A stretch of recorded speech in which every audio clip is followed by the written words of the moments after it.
हम्म, चल करते हैं लोग। जय राधा माधव,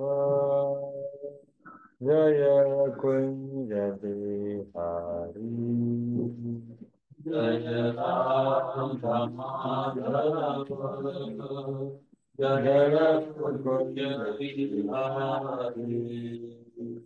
जय राधा माधव, जय कुंज बिहारी। जय राधा माधव, जय कुंज बिहारी। जय गोपी जन वल्लभ, जय गिरिवरधारी। जय गिरिवरधारी। जय गोपी जन वल्लभ, जय गिरिवरधारी। जय जय गिरिवरधारी। जय गोपी जन वल्लभ, जय गिरिवरधारी।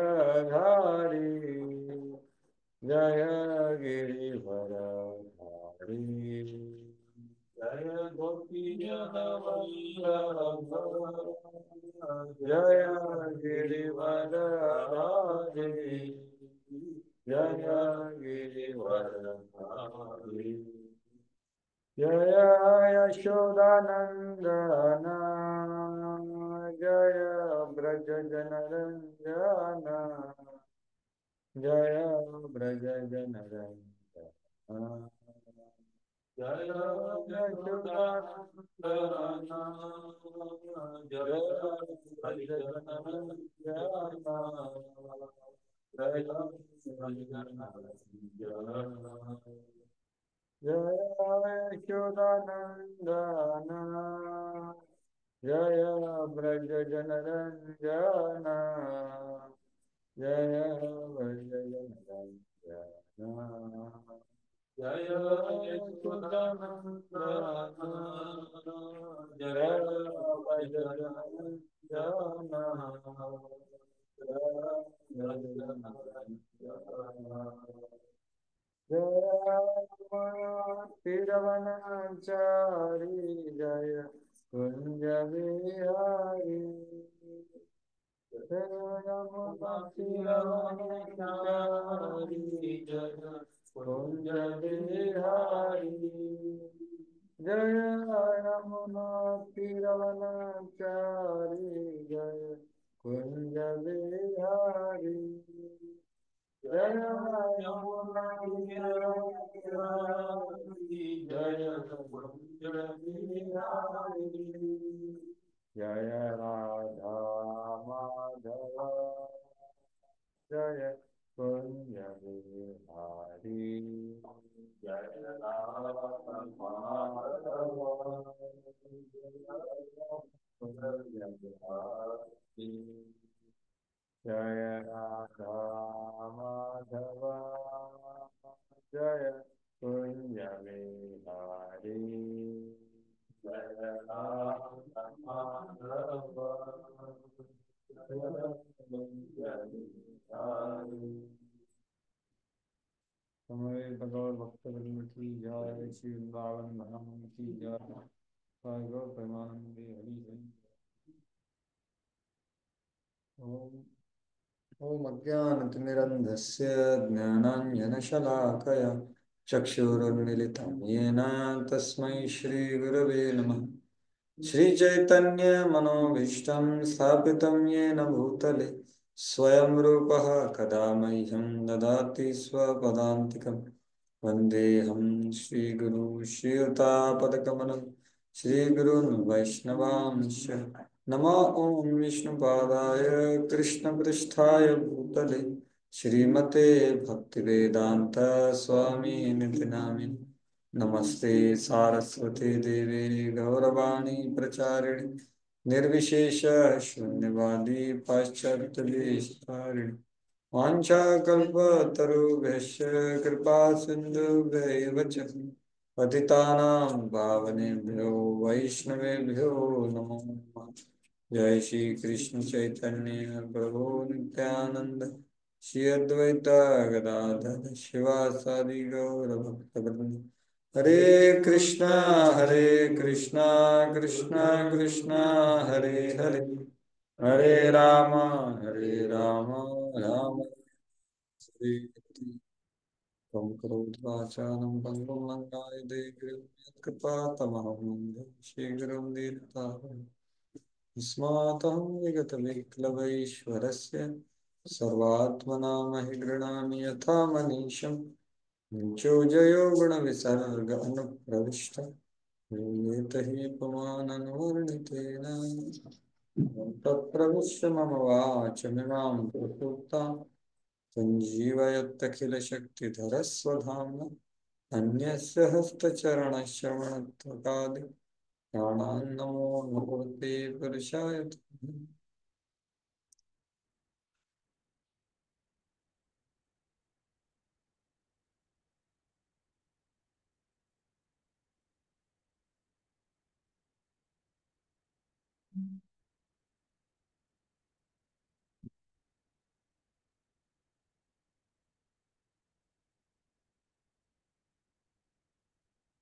हरे कृष्णा।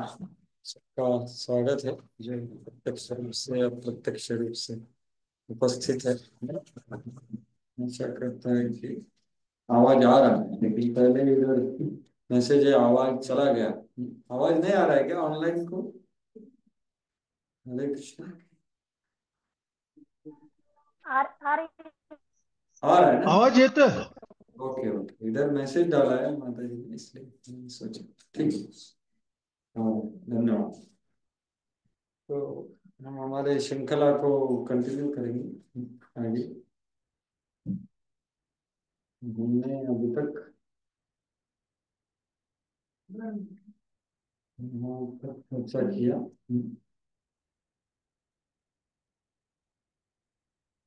अगर ये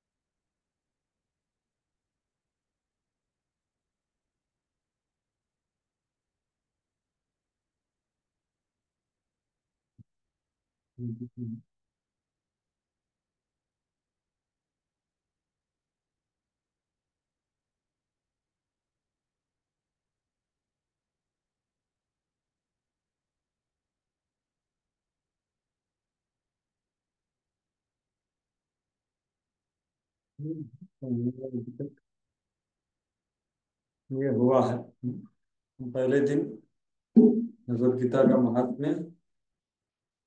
ऐसे राधा और कृष्ण विराजमान होते हैं जहाँ पे भगवद गीता का पठन पाठन या विचार होता है। और प्रभुपाद जी का आमुख और प्रस्तावना में हमने देखा कैसे भजन भाव से भगवद गीता को प्रस्तुत होना है और हमें प्रवास करना है। तो प्रयोजन विधि और संबंध ज्ञान के ग्रहण करके हमें प्रवास करना है। फिर दूसरे दिन हमने विशेष तरह से इसका देखा अभिधेय। क्या हाँ, देखिए आपका हिसाब से मतलब अगर ज्यादा महत्वपूर्ण है तो कर सकते हैं। नहीं तो मेरे को नहीं पता, मेरे को नहीं आता भगवान की कृपा से। आपका कोई संबंधी है क्या उधर? उठाता नहीं, छोड़ दो। कुछ आज गड़बड़ करते हैं क्या आजकल? अरे बाप रे, अरे अकाउंट साफ हो जाता आपका। कलियुग का खिंचिया बहुत डेंजर है। तो दूसरे दिन हमने प्रस्तावना का अभिधेय का देखा जिसमें विश्वास विधि। अभिधेय मतलब उसमें भगवान के वचनों पर विश्वास और हमारा कैसे विचार धारा भौतिक चीजों से आध्यात्मिक के लेके जा सकते हैं। कैसे? ग्रंथों को अध्ययन करके, वेद व्यास जी ने जो ग्रंथ दिए हैं उससे हमारे विचारधारा को बदल सकते हैं। तो विश्वास, विचारधारा और फिर हमारा व्यवसाय वो भगवान के विचारधारा के अनुसार करेंगे तो सही अभिदय कर सकते हैं। और ये सब हम एक अ, गुरु के माध्यम से कर सकते हैं। और फिर हमने अध्याय 1 का प्रासंगिकता देखा, कैसे आंतरिक युद्ध होना चाहिए। अगर आंतरिक युद्ध हो रहा है, अगर हमने हमारे दुर्योधन और पांडव को जाना है कि हमारे अंदर है, तो फिर हमें युद्ध शुरुआत करना चाहिए। तो भगवत गीता बहुत प्रासंगिक लगेगी। और फिर कल हमने तीसरे दिन में कर्मयोग जो सेक्शन है, पहले 6 अध्यायों का, उसके ऊपर चिंतन किया। तो कितने लोगों ने वीडियो देखा? वो भक्ति रसामृत महाराज का एक वीडियो भेजा है हमने, देखा क्या? नहीं, आपने किसी ने नहीं देखा? तो ठीक है, अभी लगाता हूँ, 2 ही मिनट का है शायद।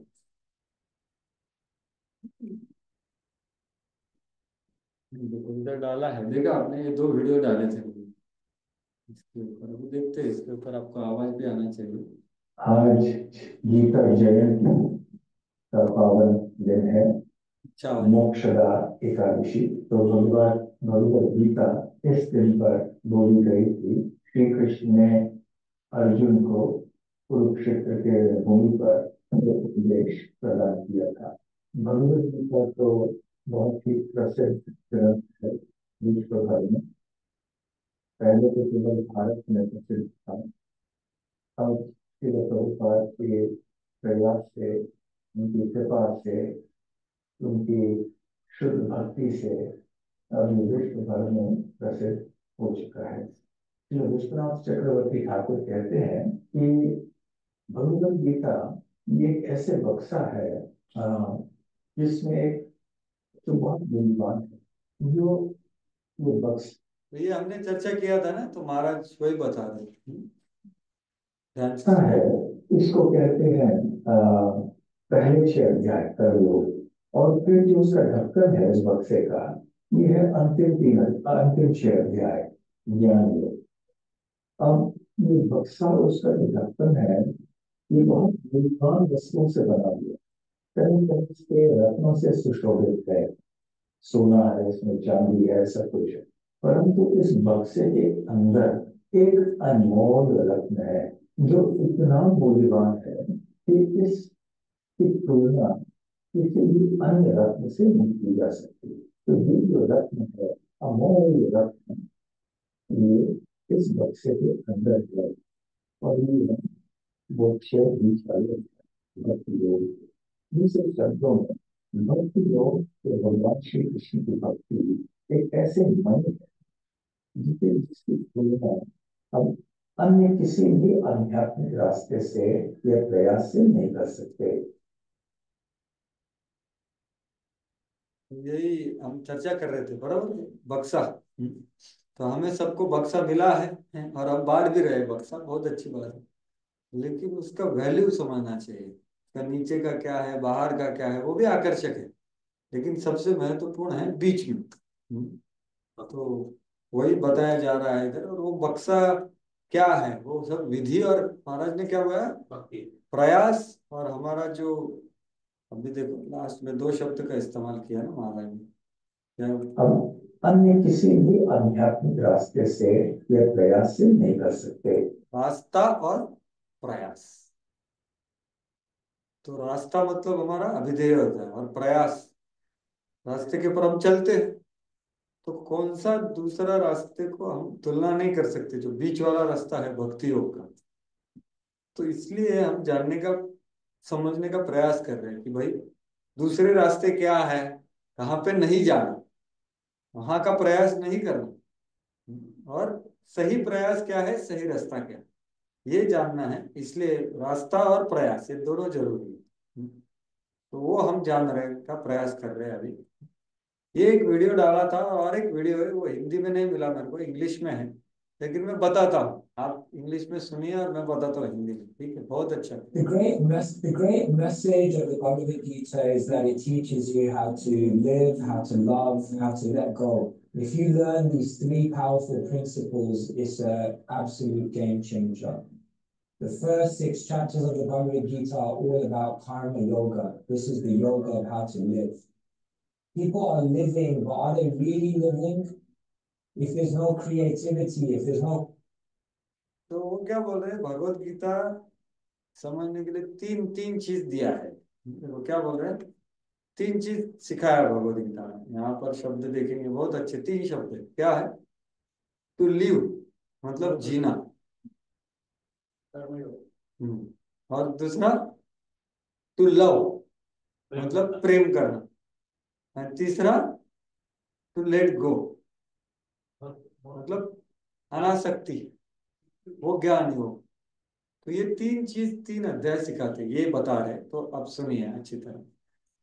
जीना, प्रेम करना और आसक्ति छोड़ना, जो चीजों को हम सोचते हमारा है तो छोड़ दे। तो ये 3 चीज सिखा है भगवत गीता में, जीना, प्रेम करना और अनासक्त। लेट गो बोला है, छोड़ना, क्योंकि हमें छोड़ना है ना, ये देह को भी छोड़ना है, देह से संबंधी सबको छोड़ना है, लेकिन प्रेम करने की। तो ये बोल रहे हैं। Message of the Bhagavad Gita is that it teaches you how to live, how to love, how to let go. ये देखो, ये 3 साइन भी दिख रहे हैं। जीना कैसा है, प्रेम कैसे करना है, और छोड़ना कैसा है। वो बलून दिख रहा है आपको, छोड़ देने का। हम ये बबूला, क्या बलून को क्या बोलते हैं, फुगा, फुगा मराठी में, हिंदी में क्या बोलते हैं? हाँ, गुब्बारा। हाँ, गुब्बारे को पकड़ के रखे, हालांकि अंदर कुछ है नहीं उसके। तो भौतिक चीज, भौतिक आदान प्रदान, भौतिक अनुभव, ये सब गुब्बारे की तरह है, उसमें सिर्फ अंदर खोखला है, तो उसको छोड़ना है। तो ये 3 चीज हम समझ गए। If you learn these 3 powerful principles, it's an absolute game changer. तो बहुत The आपके first हृदय में 6 chapters परिवर्तन of the है। Bhagavad Gita are all about karma yoga. This is the yoga of how to live. People are living, but are they really living? If there's no creativity, if there's no contribution, if there's no challenge, if there's no purpose, then we're kind of living, but actually we're just existing. तो वो क्या बोल रहे हैं कि पहले 6 अध्याय में हमें सिखाया है कि कैसे जीना है। तो आजकल पीपल जी रहे हैं क्या? नहीं जी रहे, सिर्फ अस्तित्व में है, जी नहीं रहे। क्योंकि क्या है, जीने का ध्येय नहीं है, जीवन में कुछ क्या स्पष्टता नहीं है, ध्येय क्या होना चाहिए वो सब बताए।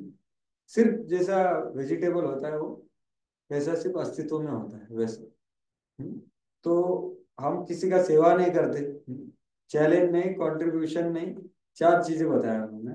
देखो, Living, but actually we're just existing. The middle 6 chapters of the Bhagavad Gita are about Bhakti Yoga, the yoga of love. Everyone's looking for love, but most people are experiencing frustrated love. तो बीच वाले 6 अध्याय क्या है, प्रेम करने के लिए। लेकिन आजकल लोग बोलते हैं मैं प्रेम करता हूँ, लेकिन वो प्रेम है क्या? नहीं, क्योंकि उसमें फ्रस्ट्रेशन होता है। तो वो अभी क्या बोलते, प्रेम क्या नहीं है वो बता। We mistake attraction for love. जो आकर्षण है उसको प्रेम समझते हैं। इस जगत में बहुत सारे आकर्षण होते हैं। मैं बोलता हूँ आई लव पाव भाजी, I love this hotel, I love this person, लेकिन वो आकर्षण है, आकर्षण को प्रेम बोलते रखते हैं। We mistake lust for love. काम को प्रेम समझते हैं। We think liking is loving. हमको कुछ अच्छा लगता है तो वो प्रेम समझते हैं। Love is spiritual and it has to factor in divinity and divine vision. तो प्रेम तो आध्यात्मिक है, तो वो आध्यात्मिक दृष्टिकोण से देख अनुभव करना चाहिए, ऐसा बोलते हैं। And the final 6 chapters of the Bhagavad Gita are about Jnana Yoga, or the yoga of how to let go. तो लास्ट 6 चैप्टर क्या है, ज्ञान योग। उससे क्या होगा, ये जगत में हमारा जो आसक्ति उसको लेट गो मतलब उसको छोड़ना है, ये हमें सिखाता। क्योंकि हमें स्पष्टता से बताएगा कि क्या क्या है, क्या आध्यात्मिक है, क्या भौतिक है, तो छोड़ देना आसान हो जाएगा। The only constant in the world is that everything is changing. हर चीज बदल रहा है, यही हो रहा है। हमारे बाल से लेकर के मंदिर का सब कुछ बदल रहा है, गवर्नमेंट बदल रहा है, सब कुछ बदल रहा है। Our fortunes change, our relationships change, हमारे सम्मान, हमारा our भाग्य, health हमारा changes, health, our roles change. अपना रोल भी बदलता है। अभी पिताजी है, बाद में हस्बैंड है, तो ऐसा बहुत कुछ रोल बदलता रहता है। And the more we hold on, the more we're holding back. जितना हम उसको पकड़ के रखते हैं उपाधियों को, तो उतना हमें ही कष्ट होगा। And so the Bhagavad Gita teaches you how to let go in a transitory, temporary, a world which is full of ethereal realities. तो तीसरे 3 अध्याय जो है ध्यान योग के, वो हमें सिखाते हैं कि कैसे ये नश्वर चीज को छोड़ना है और समझना है कि भाई ये गुब्बारा है। इथेरियल रियलिटी मतलब क्या, ये अस्तित्व है लेकिन ये नश्वर अस्तित्व है, उसको क्यों पकड़ के रखा हूं, ये सिखाते हैं। So it's an absolute gem to love, to live, to let go. तो ये भी बोल रहे हैं बहुत ही अच्छा हीरा है, और ये हीरा हमें सिखाता है ये 3 चीज को, ये जगत में कैसे जीना है, कैसे प्रेम करना है, कैसे छोड़ना है। देखो, तो ये है, तो यही हम लोग चर्चा कर रहे हैं। तो अभी आगे बढ़ते हैं। ये मैंने डाले थे, शायद किसने देखा नहीं इसलिए दिखाया। तो कल फिर हमने इसमें भी बहुत से एग्जांपल दिए हैं ना। नीचे कर्मयोग दिया है, नीचे का ढक्कन, ऊपर का ज्ञान ज्ञान योग दिया है। बिल्कुल। जब तक ऊपर का ढक्कन खुलेगा नहीं तो अंदर का मिलेगा नहीं। तो फिर वैसे सीक्वेंस वाइज देखेगा आप, तो कर्मयोग के बाद ज्ञान योग आना चाहिए और खोलने के लिए पहला, तो बाद में आपको भक्ति योग मिलेगा। इसलिए तो चर्चा कर रहे हैं ना, चर्चा कर रहे हैं ना, खोलने के लिए चर्चा कर रहे हैं। तो नहीं, सीक्वेंस ऐसा है, जब तक ऊपर का खोलेगा नहीं तब तक हीरा मिलने वाला नहीं। बराबर है। इसका मतलब पहला सेकंड ज्ञान योग आना चाहिए था पढ़ने के लिए, और बाद में आपको भक्ति योग मिलता है। नहीं, इसलिए देखो, नहीं, एक एग्जांपल के हिसाब से बोलता हूँ। नहीं, एग्जाम्पल दिया जाता है कुछ सिद्धांत बताने का। वो तो तो यहाँ पर क्या है, हमें जानना है ना, पूरा भगवत गीता पढ़ना है, लेकिन करना क्या है, बीच में जानना है क्या नहीं करना है, क्या करना है। इसलिए पूरा भगवत गीता ही चर्चा कर रहे हैं ना हम लोग। चर्चा क्यों कर रहे हैं कि भाई ये ढक्कन है, समझो, क्योंकि वो ढक्कन भी बहुत आकर्षक है। ढक्कन पे भी बहुत सारे हीरे लगे हुए हैं। कर्मयोग में भी आपको बहुत सारे आकर्षण है, बहुत सारा आनंद अनुभव मिलता है, लेकिन वो अनुभव के लिए लिखा नहीं है भगवत गीता। वो नीचे वाला और ढक्कन का, बक्से का पर्पज क्या होता है, कुछ चीज को देना ना आपको, लेकिन उसको सुरक्षित किया जाए, इसलिए बक्सा है। नहीं तो बक्सा नहीं, डायरेक्ट हीरा लेगा ये, तो हीरा बांटेगा तो उसको पता नहीं चलेगा, हीरा उसको शेंगदाने फोड़ने को यूज करेगा तो हीरे को।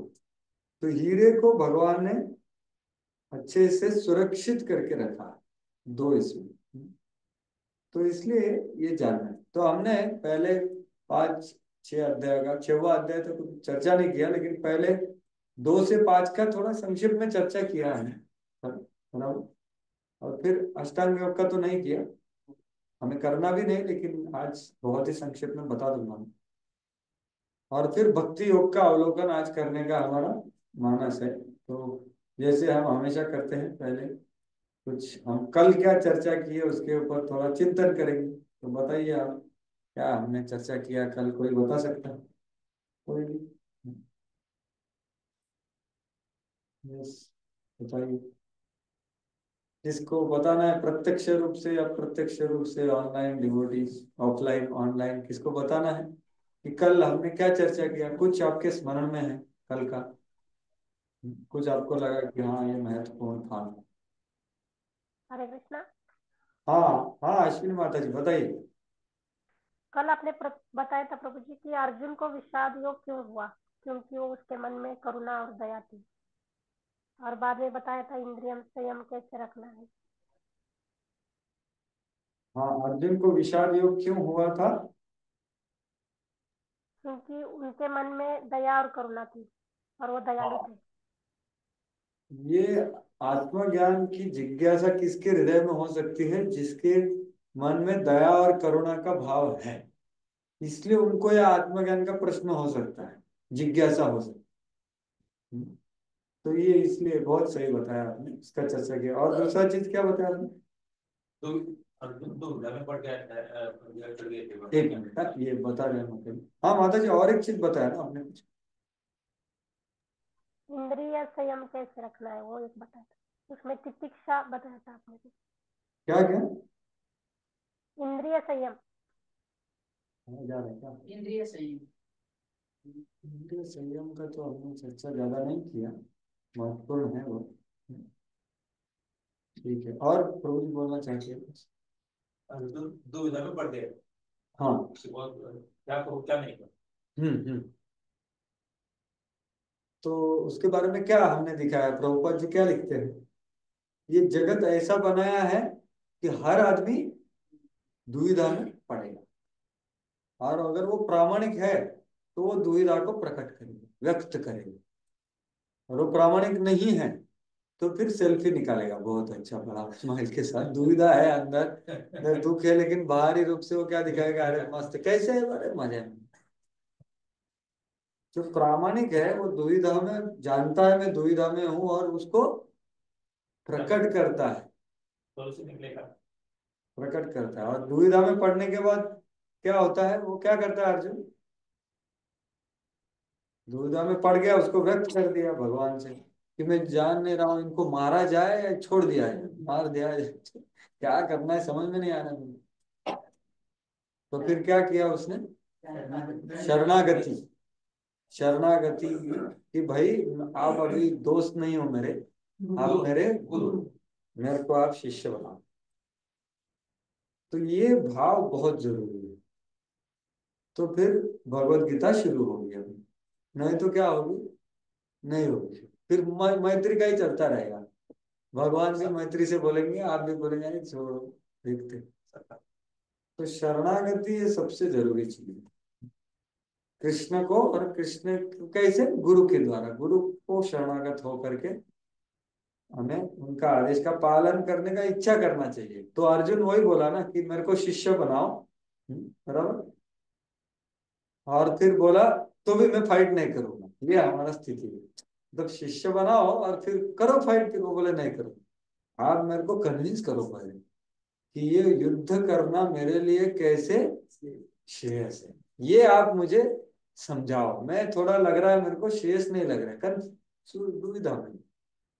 तो हमारा भी वैसा ही होता है हमें। तो ये है श्रद्धा का पाठ, मेरे को कन्विंस करो कि भाई ये सही है। मैं जानता हूं, कर भी रहा हूँ, डेली सब कुछ कर रहा हूँ, लेकिन कितना श्रद्धा है, कितना श्रद्धा से कर। तो इसके लिए शरणागति चाहिए। और फिर एक्चुअली कृष्ण, मैंने पहले भी बताया था, कृष्ण क्या बोलते हैं उसको? अरे कि मेरे पास मेरा शरणागत क्यों हो रहा है? वेदव्यास जी है, धौम्य ऋषि है, उनके पास जाओ, पूछो।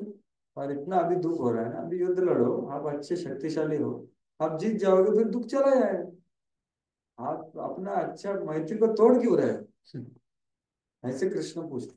तो फिर वो 8वां श्लोक बोलते हैं, 8वां नहीं 7वां जो भी है, कि नहीं, मैं कोई इधर नहीं देख रहा हूं जो मेरे दुख को ये कर सकते, आप ही हो सिर्फ। तो ये भगवान आपका परीक्षा भी लेंगे कि भाई सच्चे में शरणागत करना है, या इसको क्या अभी थोड़ा क्या बोलते हैं कि बहुत बार कैसे होता है ना, अडला हरी गाढवाचे पाय धरे, ऐसा बोलते हैं ना। मतलब क्या, मराठी में ये सेइंग है, मतलब क्या, जब बहुत समस्या रहता है तो आप इसको भी मान, अरे यार समस्या से निकालो यार। तो वो भाव नहीं है शरणागति को। पूरा ये आज एक समस्या है ना, अभी मैं शरणागत हो रहा हूँ, अभी मुझे ये वापस आना ही नहीं चाहिए समस्या। आप ऐसा मेरे को मार्गदर्शन करो जिससे मेरे को पता चले। क्योंकि समस्या क्यों आता है? आंतरिक युद्ध है, अंदर अनर्थ है, इसलिए जब अनर्थ चले जाते हैं तो फिर कोई समस्या ही नहीं। बाहर समस्या होता है, अंदर कुछ समस्या नहीं होती। जो प्रभुपाद जी का, जैसे प्रभु जी ने बताया आज बहुत अच्छे प्रवचन में, कि प्रभुपाद जी को एलए में भी वृंदावन लगता था। एलए में थे, उनको वृंदावन ही था धाम। तो अर्जुन का दुविधा और अर्जुन का शरणागति, पहला। और कुछ हमने चर्चा किया कल, तो बताना चाहेगा? और बाकी हरे कृष्ण प्रभु जी। हाँ हाँ, बताइए माता जी। 3 चीजें बताई थी जो हमारे मन के बाधक है, मन का मैल करते, राग, द्वेष और काम वासना। क्या क्या? द्वेष और काम वासना। मन के बाधक। हाँ बिल्कुल। राग, द्वेष और काम वासना। हाँ वो भी बताया, बराबर। वो तीसरे अध्याय का अंतिम अंतिम जो है ना, भगवान बोल भगवान को अर्जुन प्रश्न पूछता है ना तीसरे अध्याय के अंतिम में, कि क्या क्या प्रश्न पूछता है कि ये जगत में ऐसा क्या चीज है जो आदमी को जाने हुए भी पाप करने को प्रवृत्त करता है? वो क्या है? उसका वासना है, या आप परमात्मा लोग के फोर्स करते हैं, या कौन करता कौन है? उसको तो पाप करने का इच्छा नहीं होता, तो भी वो कर बैठता है। तो ये क्या चीज है जो बलादिव नियोजिता? कुछ तो फोर्स है, वो क्या है? वो भगवान को पूछ रहे और बोल रहे कि भगवान आप भी सबके हृदय में हो, आप करते हो कुछ। क्या ये वासना जो सबके हृदय में है, हमारे सबके हृदय में है, ये जगह ये जीवन का अनुभव है भक्ति में आने से पहले का, और पिछले बहुत सारे जीवन में हमने क्या क्या किया है हर एक को पता है, अपने विचारों से पता चलेगा हमको। तो वो चीजें भी हमें पुश करती है ना कुछ कुछ, कि अरे ये करो। तो वो क्या है? वासना पुश करती है। क्या आप परमात्मा रूप में आप पाप करवाते हो? कौन कर? क्योंकि वो तो इच्छा नहीं करता।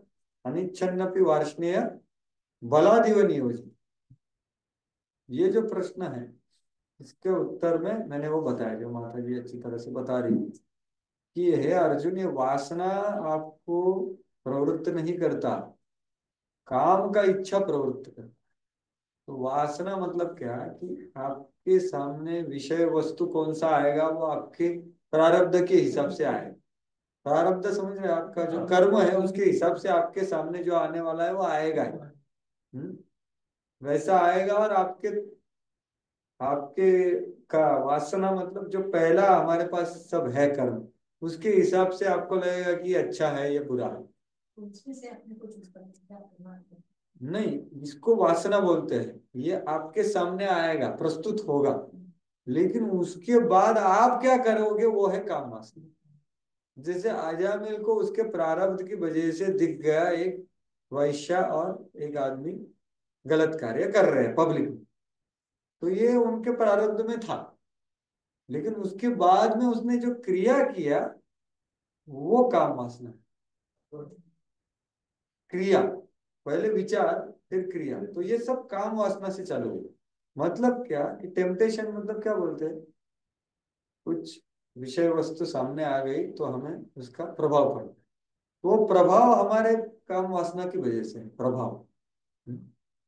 जैसे विश्वामित्र मुनि बैठे हैं और छन छन छन मेनका आ गई, तो उसका प्रभाव पड़ के वो उन्होंने कार्य किया, आग खोला, क्या है वो देखने में।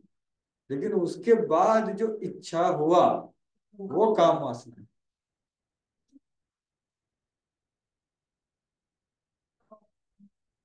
वो प्रभाव को ही काम वासना बोला है, प्रभाव को नहीं, सॉरी, जो कार्य है उसको।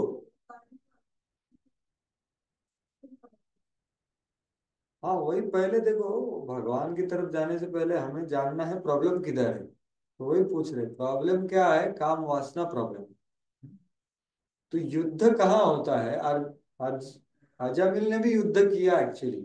अजामिल ने जब देखा ना वेश्या और वो आदमी को, तो उन्होंने थोड़ा चिंतन किया कि अरे मैंने श्लोक सुने हैं पहले, वो प्रयास किया स्मरण करने, ये जो देख रहा हूँ वो गलत है। लेकिन उसका एक प्रयास था, और वो जो देख रहा था, और उसने बंद नहीं किया आँख को, और उसका ध्यायतो विषयान पुंसा करते गया। तो उसका प्रभाव बढ़ते बढ़ते बढ़ते काम वासना ने उसको ग्रस्त कर लिया।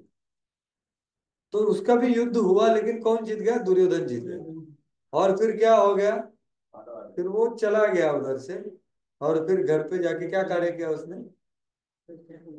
हाँ, पहले वैश्य को लाने से पहले अपना अच्छा बीवी जो था उसको पहले निकाला। बहुत अच्छा बीवी था, और माँ बाप भी थे, बहुत अच्छे ब्राह्मण परिवार का था, उनको भी निकाला और उसको ले गया। तो ये सब क्यों हो रहा है, वो पकड़ के रखा। तो काम वासना मतलब जो हमारा इच्छा होता है। हम्म। तो यहाँ पर युद्ध करना पड़ता यानी आसक्ति हो रही है। है।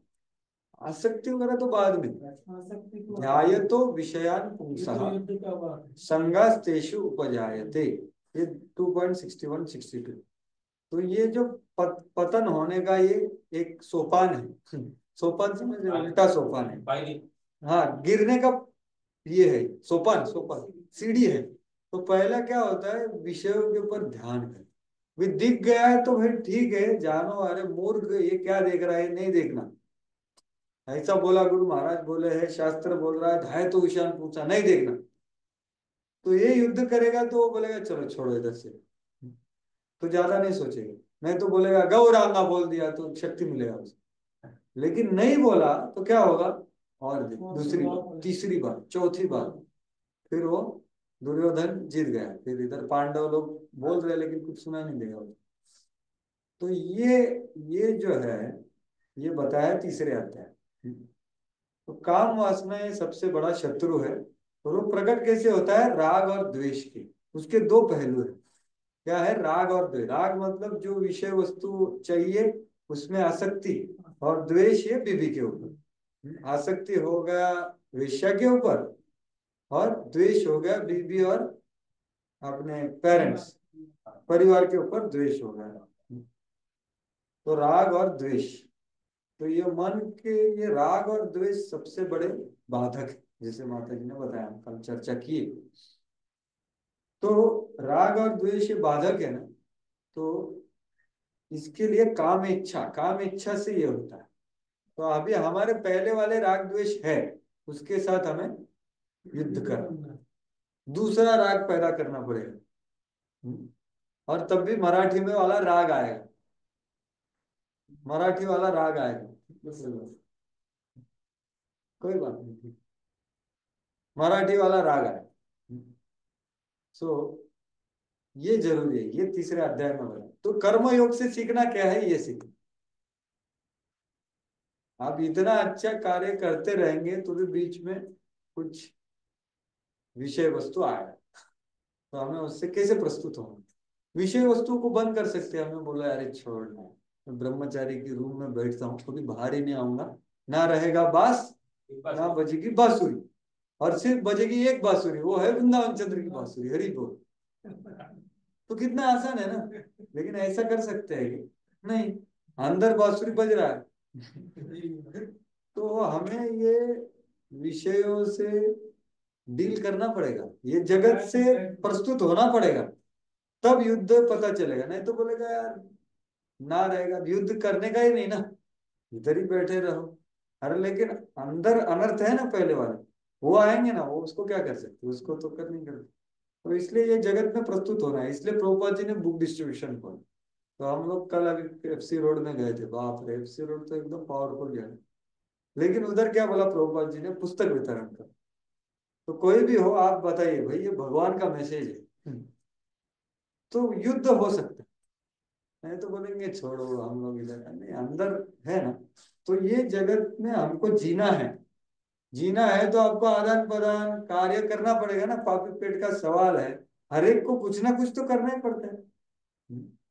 तो वो करते वक्त, हमारा व्यवसाय करते वक्त, ये जगत के विषय वस्तुओं से कैसे आदान, कैसे प्रस्तुत होना है, और कैसे युद्ध करना है। क्योंकि वो हमें क्या बताएंगे, दुर्योधन जिंदाबाद, सब बिलबोर्ड, सब एडवर्टाइज, सब मूवी, सब न्यूज़पेपर, सब लोग क्या बोलते हैं, सब दुर्योधन के पार्टी वाले हैं। तो भी जाना पड़ता है ना, बहुत सारे लोगों को कार्य करने के लिए जाना पड़ता है। तो ये युद्ध है। तो उधर हमारा भगवान टेस्ट करते हैं, ये बंदे को क्या करना है, पहले वाले इसमें ही आनंद लेना है क्या, अभी बदलना है। तो काम वासना ये सबसे बड़ा शत्रु है। तो उसको मारो अर्जुन। तो उसको कैसे मारो, ये तीन जगह पे रहता है, मन, बुद्धि और अहंकार। तो सबसे पहले आप इंद्रियों को संयम करो, वहां से शुरुआत करो। तो वो हमने बताया था, आपने पहले बताया कि इंद्रियों से शुरुआत करो। तो वो तीसरे अध्याय का था। बहुत बहुत धन्यवाद। कल इसका ये नहीं हुआ। और किसी को कुछ याद है? और बाकी भक्त बहुत बहुत धन्यवाद। माता जी आपने ने तो बताया। उदाहरण बताया, एक टैक्सी ड्राइवर का और एक कंस्ट्रक्शन का जो काम करता था, बहुत एज होने के बाद भी। हाँ, तो बहुत अच्छा, दो उदाहरण दिए। उसका उधर का सिद्धांत क्या है कि इतना ओल्ड एज में काम कर रहा है वो? तो क्या सिद्धांत है उधर, मतलब क्या प्रिंसिपल है उधर? पर ये है कि उनको वचन का काम करना बंद करना चाहिए। हाँ, और भजन करना चाहिए, बिल्कुल भक्ति करना चाहिए। बिल्कुल। वो नहीं कर रहे हैं, वो काम से आ सकते हैं। क्यों क्यों नहीं कर पा रहा है? इनके ऊपर भगवान की कृपा नहीं है। हाँ, वो तो है बिल्कुल। और कृपा हो भी गई तो भी क्रियाशीलता इतना ज्यादा होता है ना ये जगत में। क्या बोलते हैं, रजोगुण का और तमोगुण का ज्यादा प्रभाव। तो क्रियाशीलता का कुछ तो करना है। कुछ तो करना है। तो वो बेचारा ड्राइवर चला रहा है और पूरा फ्रस्ट्रेटेड है, क्रिटिसाइज कर रहा है कलकत्ता का सरकार कुछ नहीं करता, वही चल रहा है। मैं बोला क्यों कर रहे हैं भाई, भजन करो। वो मुस्लिम था। मैं बोला अच्छा नमाज पढ़ते हैं क्या आप, कितने 5 बार पढ़ते हो? बोले नहीं, टाइम नहीं मिलता। ये प्रॉब्लम है। क्रिया करने को टाइम है और जो बताया हुआ है वो 5 बार नमाज भी नहीं पढ़ा। कई लोग ये कहते हैं कि बैठे बैठे हफ्ते में एग्जाम हो जाते हैं, इसलिए क्रिया करते हाँ, क्रियाशीलता कोई छोड़ नहीं सकता। ये पांचवा, तीसरे अध्याय का 5वां जो श्लोक है वो नहीं कश्चित क्षणम अपि जातु तिष्ठति अकर्मकृत। तो आदमी क्रियाशीलता को छोड़ नहीं सकता। क्रियाशीलता समझो, एक साधु का उदाहरण देते हैं वो, ये हमारे सार्वभौम प्रभु कि एक साधु ऐसा था, बाबा तथाकथित बाबा जी था।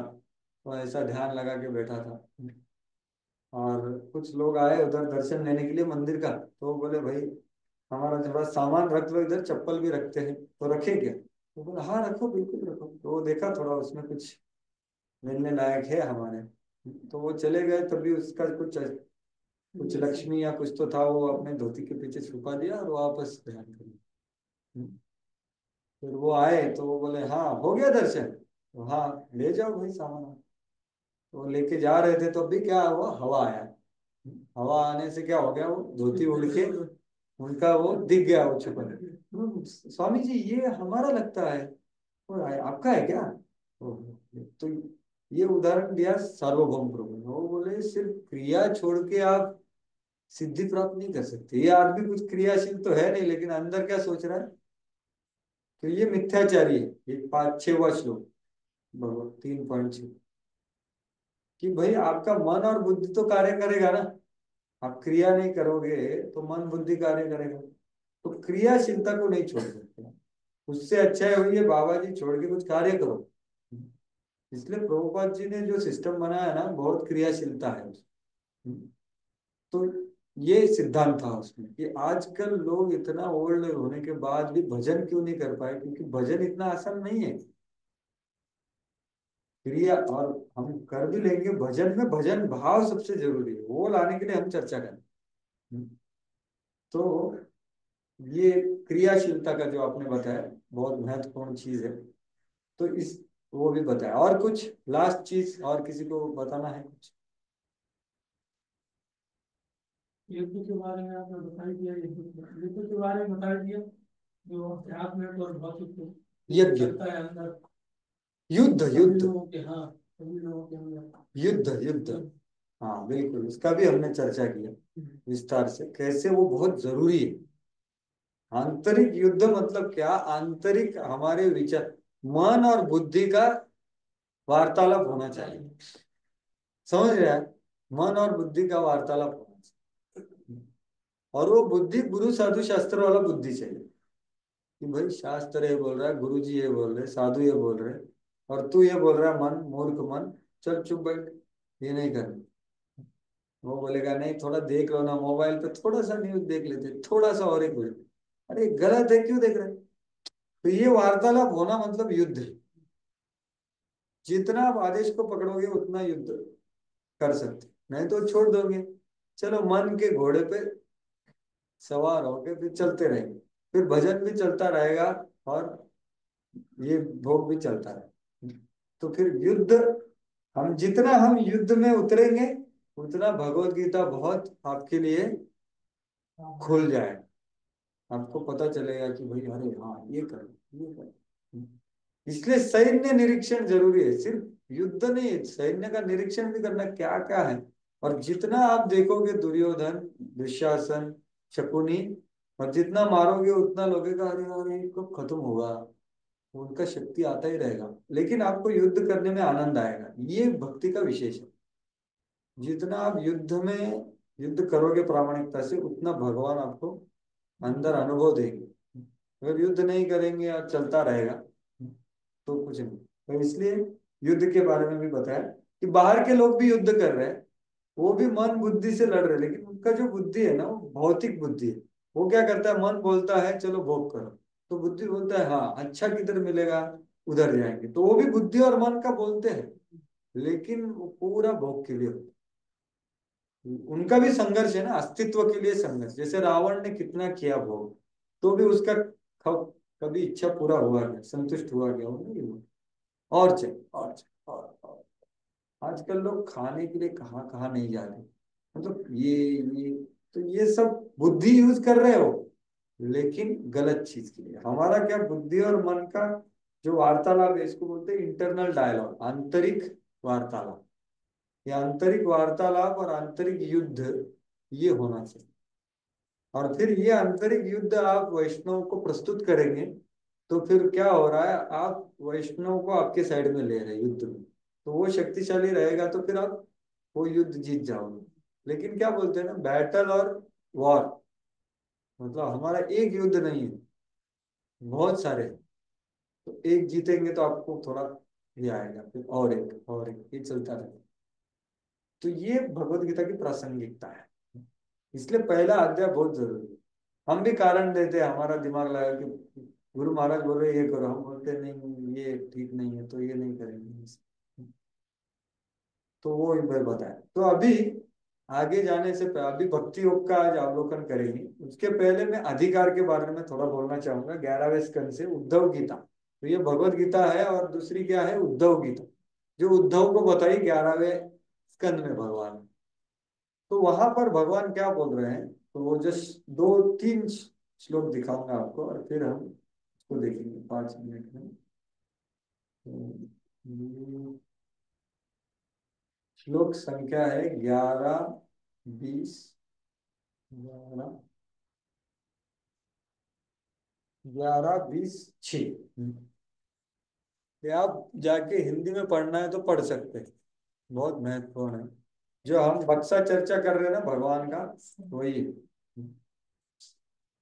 देखो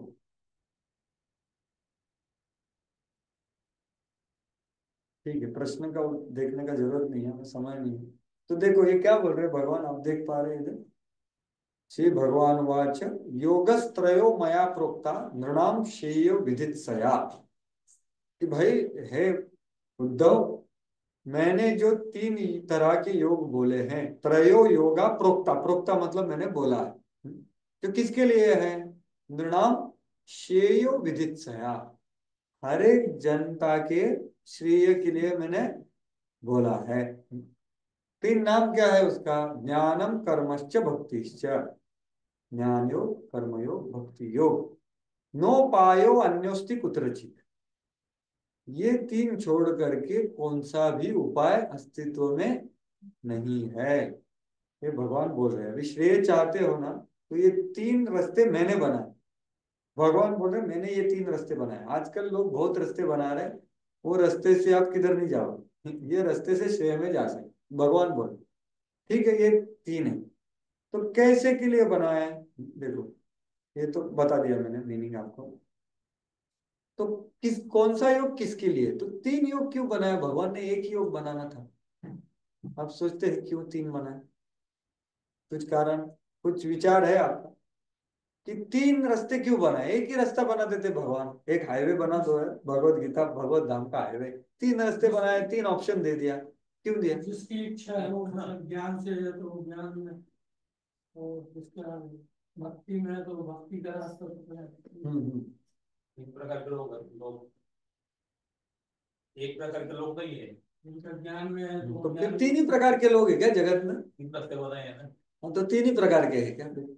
है तो बहुत प्रकार के, बहुत प्रकार। रास्ता जो चुनना है, हाँ, तीन में से चुनना है। ज्ञानी योग वालों को ज्ञान योग, और कर्मी योग वालों को कर्मी योग, और भक्ति ये योग वालों का मतलब क्या? ये तीन रास्ते क्यों बनाए भगवान? भगवान को तो एक ही रास्ता बनाना है ना। जिनकी पात्रता नहीं है सीधे हाँ, स्टेप बाय स्टेप।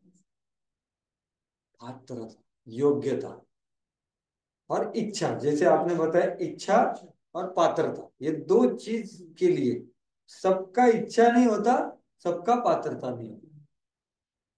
तो उसका कुछ इच्छा होता है भाई, ठीक है, ये किसका इच्छा है लेकिन पात्रता नहीं, तो भी उसको नहीं करने होता। तो ये दो चीज महत्वपूर्ण है जो आप दोनों ने बताया, तो इच्छा और पात्रता। तो हम बोल सकते हैं भाई मैं भक्ति कर रहा हूँ, लेकिन पात्रता है क्या? इच्छा हो सकता है, पात्रता भी लाना पड़ेगा। तो इसके लिए, तो इसलिए अगले श्लोक में, 7वें श्लोक में, तो 6वें श्लोक में बताया भाई मैंने तीन रास्ते बनाए, सभी लोगों के श्रेय के लिए मैंने तीन रास्ते बनाए। तो किसके लिए कौन सा रास्ता है वो 7वें श्लोक में बताया। क्या बोल रहे हैं? निर्विण्णानाम ज्ञान योगो, मतलब जो निर्विण्ण है, वो अनासक्त है जगत से, उनके लिए कौन सा योग बनाया? ज्ञान। ज्ञान। अनासक्त मतलब क्या? जो ये भौतिक जगत में भौतिक आदान प्रदान, भौतिक अनुभव, भौतिक आनंद में उब गया है, वो जान चुका है कि ये नश्वर है और वो अनासक्त हो गया है, उनके लिए कौन सा योग है? ज्ञान योग। ठीक है, जो भौतिक आदान प्रदान से, भौतिक अनुभवों से, भौतिक आनंद से क्या हो गया है? उब गया है, उसके लिए ज्ञान योग। उसको बोलेंगे कि भाई आप थोड़ा भौतिक कार्य करो, बोला नहीं, बहुत बार हाथ चल चुका है, नहीं करूंगा, मुझे वो दुख नहीं चाहिए। पहले सुख लगता है, बाद में दुख होता है। तो ये थोड़े एडवांस लोग हैं, भौतिकता में उब गए हैं। ऐसे कितने लोग मिले हैं आज तक आपको? रेयर है कि नहीं? उबने वाले होते हैं लेकिन दूसरा ट्राई करते हैं फिर। वैसे नहीं है इधर, निर्विण्ण मतलब अनासक्त। आगे क्या है? न्यासी नाम, तो उनको सन्यासी बोला है। न्यासी नाम यह कर्म से, तो कर्म को उन्होंने न्यास कर दिया है। और तेषु निर्विण्ण अनिर्विण्ण चित्ता नाम कर्म योगेस्तु कामिना, कर्म योगेस्तु कामिना, जो लोग भौतिक आदान प्रदान में, भौतिक चीजों में, भौतिक क्रियाओं में आसक्त है, करने का इच्छुक है, उनके लिए कौन सा योग बनाया? कर्म। तो वो कर्म को छोड़ नहीं सकते, भौतिक चीजों से उनको आदान प्रदान करना है, तो उनके लिए भगवान ने बनाया कर्म। और भक्ति किसके लिए बनाया, बताया क्या अभी तक? नहीं बताया, ये श्लोक में नहीं बताया अभी। तो दो ही बताया, क्या है? ज्ञान yoga is recommended for those who are unattached to material life and thus reject the material activity. तो ज्ञान योग किसके लिए बताया है, किसके लिए क्या है, रिकमेंड किया है, मतलब क्या? आप ज्ञान योग करो, सब बताया गया है। जो लोग अनासक्त है भौतिक जीवन से और भौतिक क्रियाओं को वो नहीं करना चाहते, जैसे कितने सारे लोग पहले हिमालय चले जाते थे, मतलब क्या? भौतिक क्रियाओं में नहीं करना, लेकिन उधर भी प्रॉब्लम होता है, हमने सुना है। बराबर। और karma yoga is recommended for those who are not disgusted with material life अनिर्विण्णा नाम, मतलब जो भौतिक चीजों से, भौतिक क्रियाकलापों से अनासक्त नहीं है, मतलब आसक्त है, उनके लिए। और उनको भौतिक कामिना मतलब क्या? उनको भौतिक क्रियाओं में, अनुभवों में बहुत इच्छा हो, उनके लिए कौन सा योग बनाया? कर्म योग। ये पात्रता समझ में आ गई आपको? तो ये है। तो ज्यादा कौन से लोग पात्र हैं कर्मयोग के लिए ये जगत में फिलहाल? इसलिए कर्मयोग पहला दिया। जीना है भाई, जीना है तो कार्य करना पड़ेगा, लेकिन वो भगवान से जोड़ो, इसलिए लिव। लेकिन सिर्फ लिव, सिर्फ एग्जिस्ट करना है क्या, ये भौतिक जगत में घूमता रहे? नहीं। तो भक्ति योग किसके लिए? इसके आगे का श्लोक। तो आगे का श्लोक में भक्ति का पात्रता बताया। तो पात्रता आप समझ रहे हैं क्या? पात्रता जैसे आपके कोई बच्चा वगैरह रहेगा तो आईआईटी में जाना है, तो इच्छा करके वो आईआईटी में जा सकता है क्या? नहीं जा सकता। उसको क्या करना पड़ता है? जेईई देना पड़ता है, उसमें भी क्वालिफाई होना पड़ता है, फिर आईआईटी में जाता है। पात्रता बनाना पड़ता है, फिर वो करता है। तो कर्म तो हर एक आदमी करता है, कर्म योग करने के लिए भी पात्रता लगती है। और पात्रता क्या है भाई? वो भौतिक चीजों में अनासक्त नहीं हुआ है और भौतिक चीजों में उसको आनंद लेना है। तो भगवान ऐसा नहीं बोल रहे सब छोड़ दो, नहीं छोड़ सकता भाई वो। तो फिर योग करो, उसमें मेरे को जोड़ो।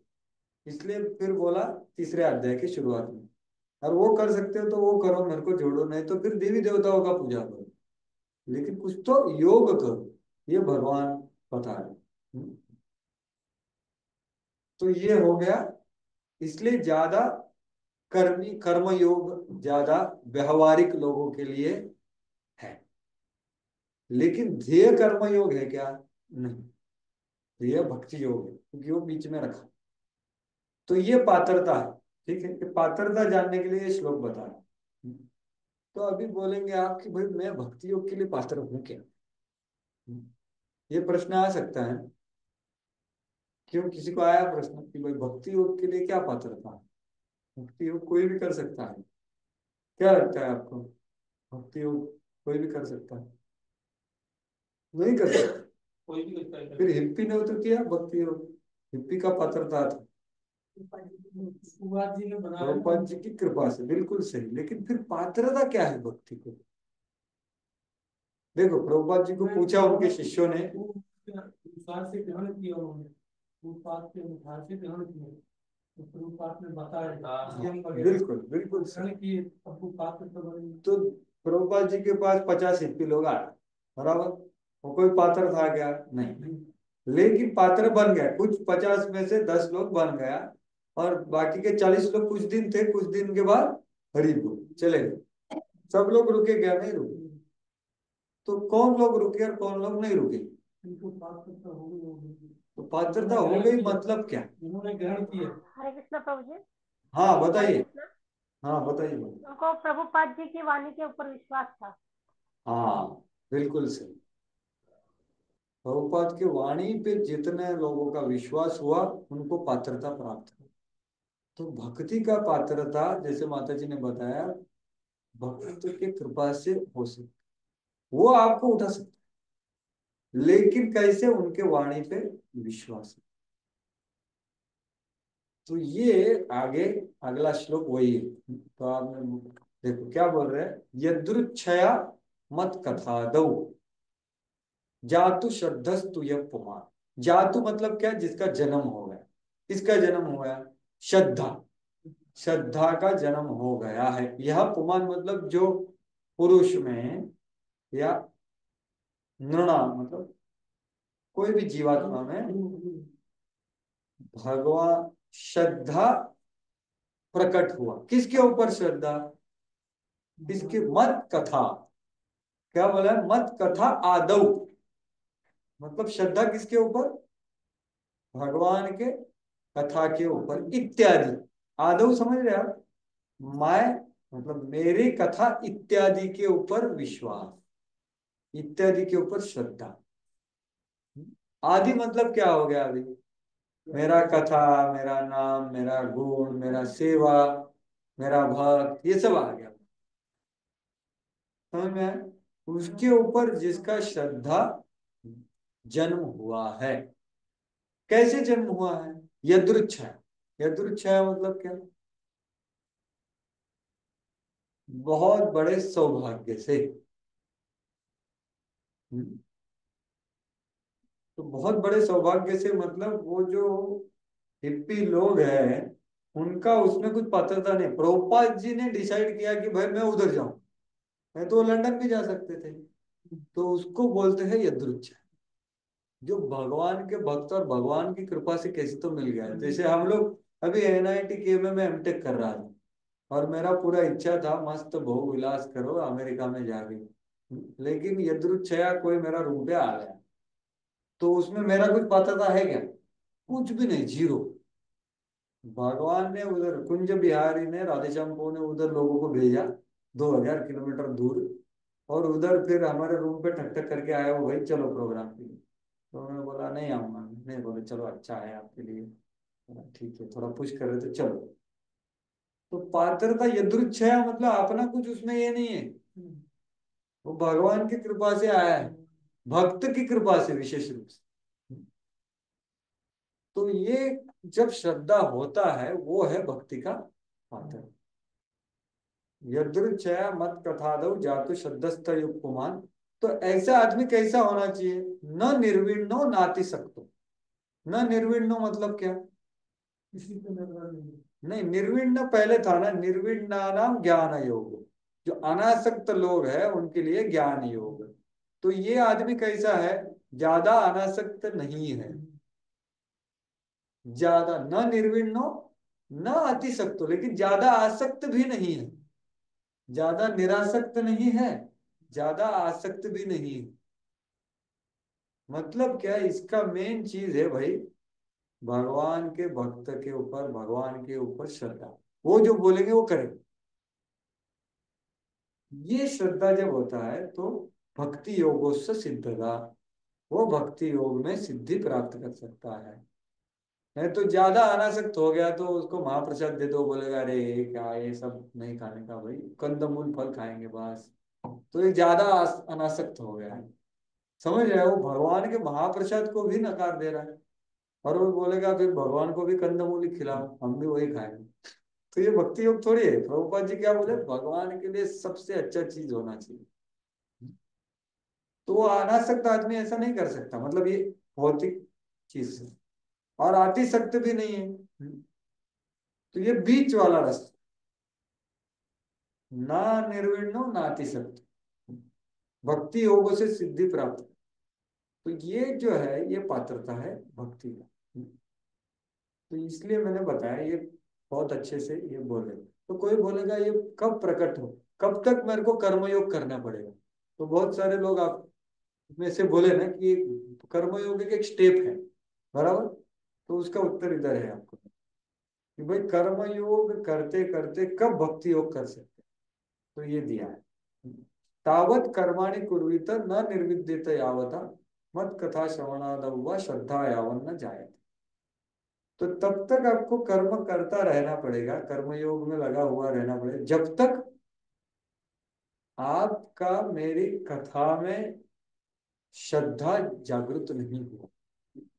कथा में श्रद्धा जागृत होना मतलब क्या? कि भक्ति योग करने से मेरा सब कुशल मंगल हो जाएगा, ये श्रद्धा।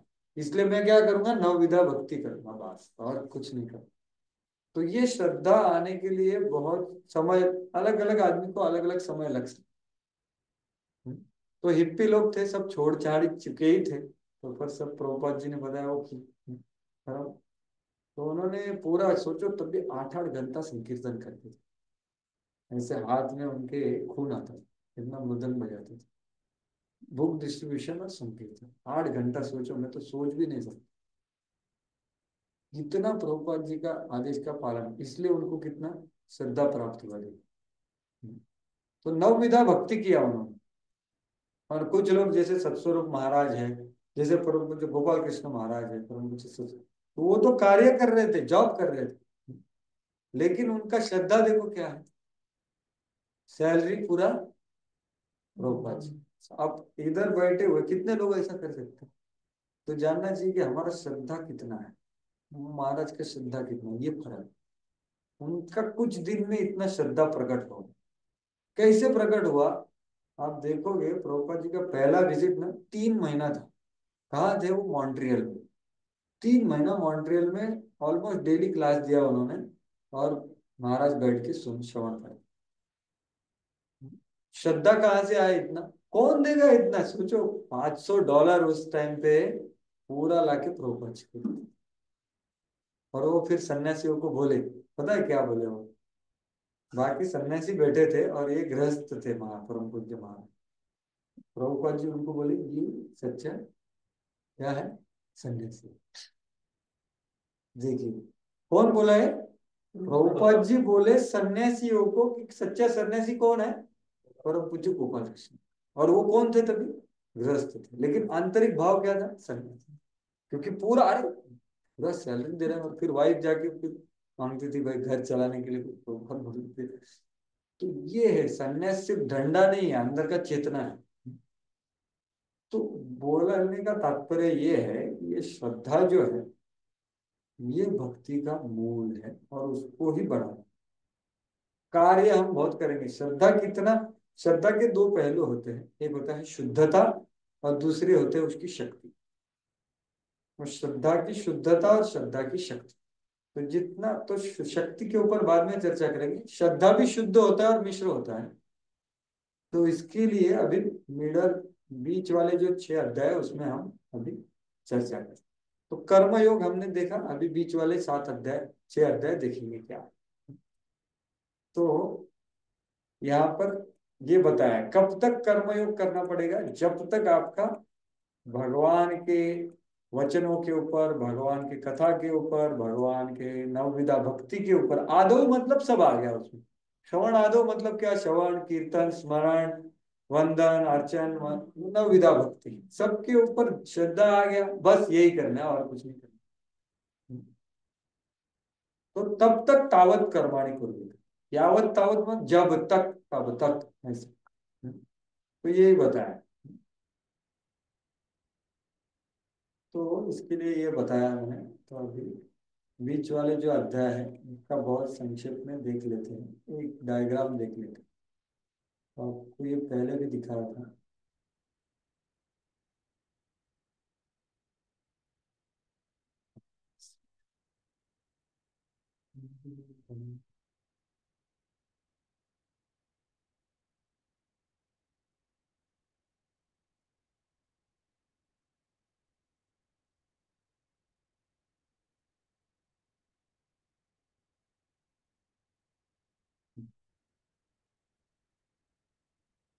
तो ये देख रहे हैं आप कि भगवत गीता में 3 3 तरह के अध्याय हैं। तो जो रास्ता आप अपनाते हो वैसा आपको क्या मिलेगा, गंतव्य स्थान। जैसे प्रस्तावना में हमने देखा प्रभुपाद जी ने बोला कि भाई आत्म साक्षात्कार के लिए कर्मयोग काफी है, और कर्मयोग बाद में ज्ञान योग में परिवर्तित हो जाता है। मतलब क्या, आदमी कर्म को छोड़ करके ज्ञान में चला जाए और फिर क्या करता है, वो भक्ति करता है जब भक्त से मिलता है तब, नहीं तो नहीं करता। नहीं तो क्या करता है, वो ब्रह्म में विलीन हो जाता है, निर्विशेष ब्रह्म का प्राप्ति। वो सबसे नीचे वाला आप देख रहे हो, ये नीचे वाला, विभिन्न प्रकार के योग कृष्ण भावनामृत के मार्ग पर केवल कदम है। ये प्रभुपाद जी का 7.1 का तात्पर्य आप पढ़ सकते हैं। 7.1 खोल करके देखिए, ये सबसे पहला श्लोक है, 7वें अध्याय का पहला श्लोक का चर्चा कर रहे हैं हम। उसका एक डायग्राम बनाया है इधर समझने के लिए। 7.1 खोलिए, आप देख सकते हैं। तो आप दूसरा पैराग्राफ पढ़िए। नहीं तो एक सेकंड इधर भी खोल सकता हूँ, एक मिनट इधर खोलता हूँ। ये 7वां अध्याय है, मैं शेयर करता हूँ, जल्दी से देख लो। तो प्रभुपाद जी के, तो देखिए अभी ये दूसरा पैराग्राफ दिख रहा है आपको। प्रथम 6 अध्यायों में देखो, ये पढ़ रहा हूँ, मिला सबको। प्रथम 6 अध्यायों में अभौतिक आत्मा के रूप में, सॉरी, प्रथम 6 अध्यायों में जीवात्मा को अभौतिक आत्मा के रूप में वर्णित किया है, जो विभिन्न प्रकार के योग द्वारा आत्म साक्षात को कर सकता, प्राप्त हो सकता है। ठीक है, तो ये कर्म योग से आदमी ज्ञान योग करेगा, अष्टांग योग करेगा, और क्या, आत्म साक्षात्कार को प्राप्त करेगा। आत्म साक्षात्कार मतलब क्या, अहम ब्रह्मास्मि, मैं ब्रह्म हूँ, हरि बोल, मैं सेवक हूँ ये नहीं समझ में आया उसको, मैं ब्रह्म हूँ, मैं अहम ब्रह्मास्मि, बस शांति शांति शांति।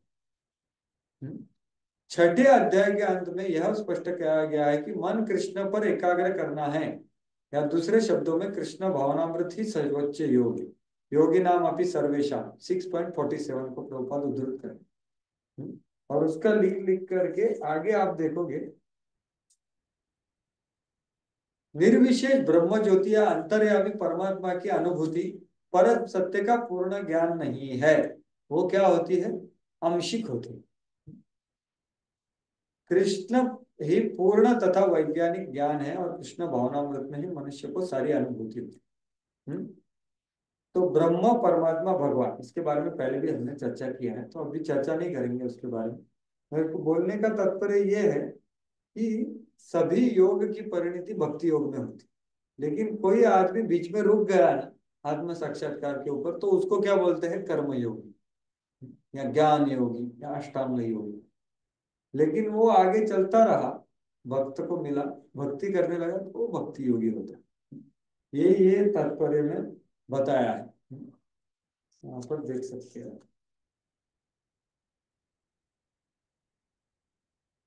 देखो इधर आगे विभिन्न प्रकार, देखो विभिन्न प्रकार के योग ये कृष्ण भावनामृत के मार्ग के सोपान सदृश। सोपान समझ रहे? स्टेप है। लेकिन जो व्यक्ति पूरा ऊपर पहुंच गया उसको आप भक्ति योगी बोल सकते। बीच में जो रुक गया ना, पात्रता अपना बढ़ा नहीं रहा है, तो उसको बोलेंगे अरे कर्म योगी। तो ये यहाँ पर बताया है। तो अभी हम उधर जाएंगे।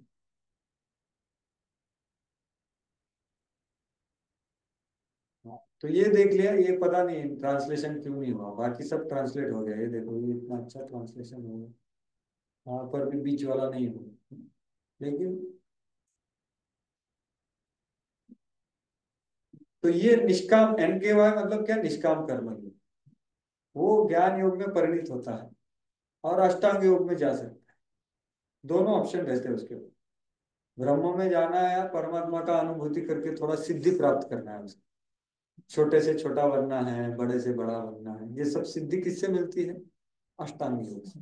कुछ सिद्धि चाहिए तो उधर जाए, लेकिन उसका अंतिम गंतव्य स्थान क्या है? निर्विशेष ब्रह्म ज्योति।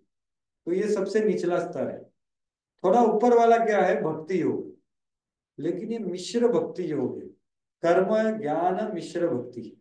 इससे कहाँ प्राप्त हो सकता है? वैकुंठ की प्राप्ति हो सकती है। लेकिन उसके ऊपर कौन सी भक्ति है?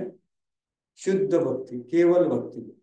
उससे आप क्या बन सकते हैं? भगवान का पार्षद, मतलब गोलोक वृंदावन या मथुरा या द्वारका।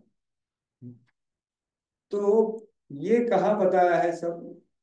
ये जो सबसे निचला है, अभी ये देखिए, ये तो समझ में आ गया आपको। अभी ये देखिए, ये भी आपको पहले दिखाया है मैंने।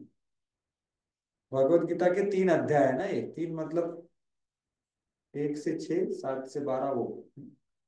तो 3 प्रकार का भक्ति है। दूध का उदाहरण दिया था मैंने आपको, अगर याद है तो एक शुद्ध दूध होता है, वो है शुद्ध भक्ति।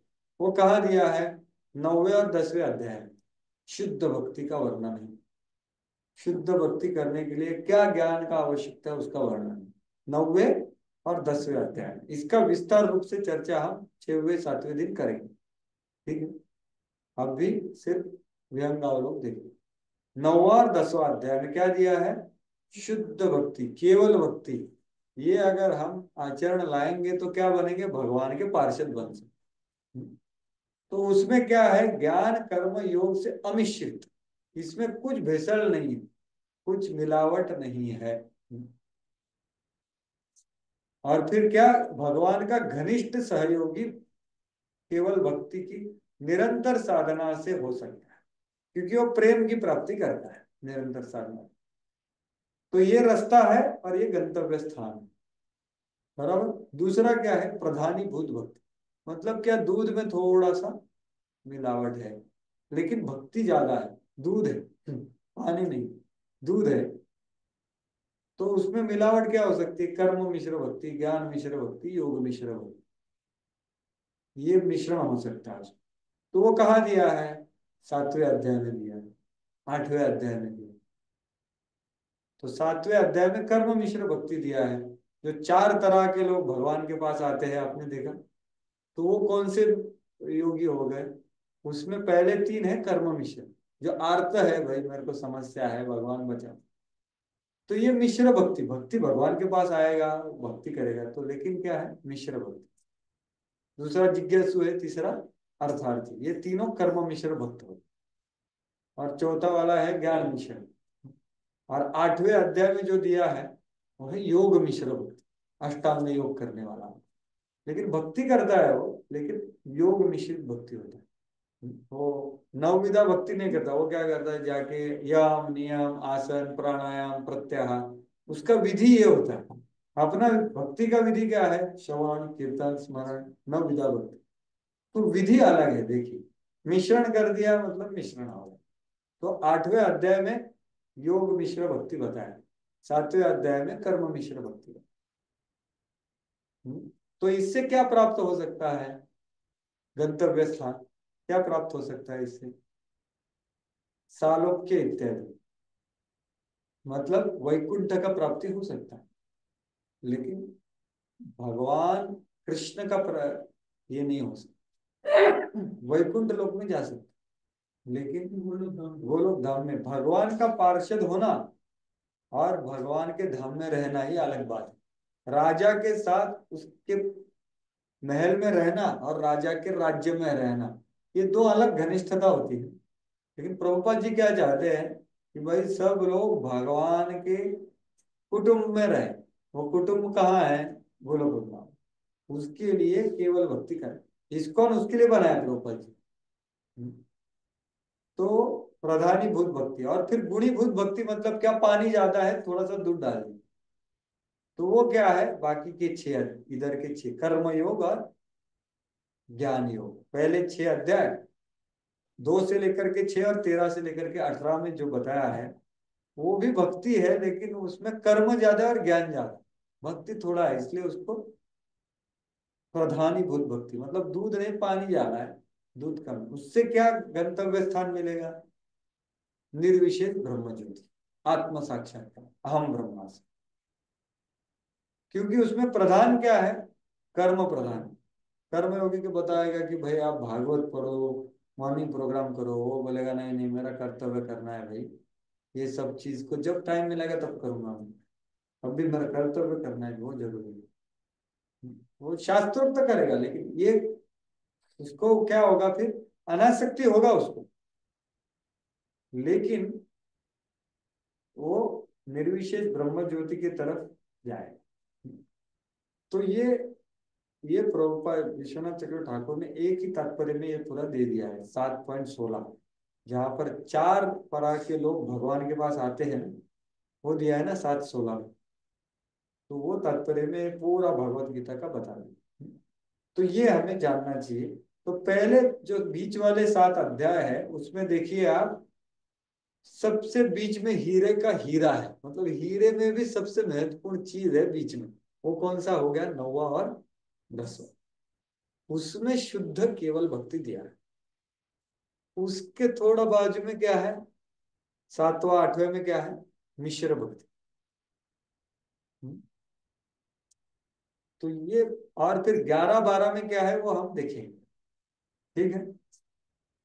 तो अभी 5 मिनट में हम इसका विस्तार से चर्चा हम लास्ट 2 दिन करने वाले हैं, लेकिन अभी हम विहंगाव लोग देख रहे हैं।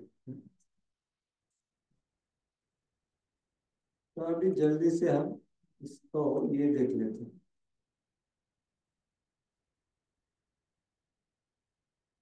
तो 7वें अध्याय में, अभी मैं थोड़ा जल्दी से बताऊंगा। 7वें अध्याय में हमने चर्चा भी किया है इधर, वैसे इस 7वें अध्याय में पहले 15 जो 14 जो श्लोक है वो बताते हैं कि भाई ये ज्ञान जरूरी है भगवान को आसक्त होने के लिए। मयि आसक्त मना पार्थ योगम युंजन मदाश्रय असंशयम समग्रमाम यथा न्यस्यसि तच्छ्रुम। तो आपको आसक्त स्तर पे जाना है केवल भक्ति में। तो क्या है, 4 से लेकर 14 जो ज्ञान दिया है कि भाई भगवान मेरा है, ये सब भगवान का शक्ति है। देखो कर्मयोग में ये बताया नहीं था। कर्मयोग में क्या बताया था, आप देह नहीं हो, आप आत्मा हो, ये जगत सब नश्वर है, आप आत्मा हो, इतना ही बताया। लेकिन 7वें अध्याय में क्या भगवान बता रहे हैं, अरे वो भौतिक है लेकिन वो मेरा है। उसमें अंतर है ना, भूमि रापो नलो वायु खम मेरा है, भौतिक तो है लेकिन वो किसका है, मेरा शक्ति है। आप भी मेरा शक्ति हो। तो सभी जगत, भौतिक जगत, आध्यात्मिक जगत, सभी भगवान का है। तो फिर भगवान की सेवा में लगा सकते हैं ना उसको। तो ये बहुत गहरा ज्ञान पहले 15-14, 4 से लेकर 14 में भगवान दे, जो उधर दिया नहीं था। समझ रहे आप, भगवान का है सभी। इसलिए प्रभुपाद जी बोले कि भाई कोई पैसा दे रहा है तो मैं उसको आलिंगन करूंगा। और वो अनासक्त योगी क्या कर रहा था, फोटो ऐसा पैसा दिखा रहा था और वो ऐसा नहीं बोल रहा था। वो अनासक्त है, उसके लिए ज्ञान हो गया। प्रभुपाद बोले मैं ऐसा नहीं करूंगा, मैं क्या करूंगा, सब लेकर के भगवान की सेवा में लगाऊं। ये भक्त है, क्योंकि उनको पता है सब भगवान का है। तो ये जो ज्ञान है 4 से लेके 14 में दिया है। और जो ये जानता है कि भाई 3 गुण से जो सब प्रकट होता है वो भगवान से प्रकट होता है।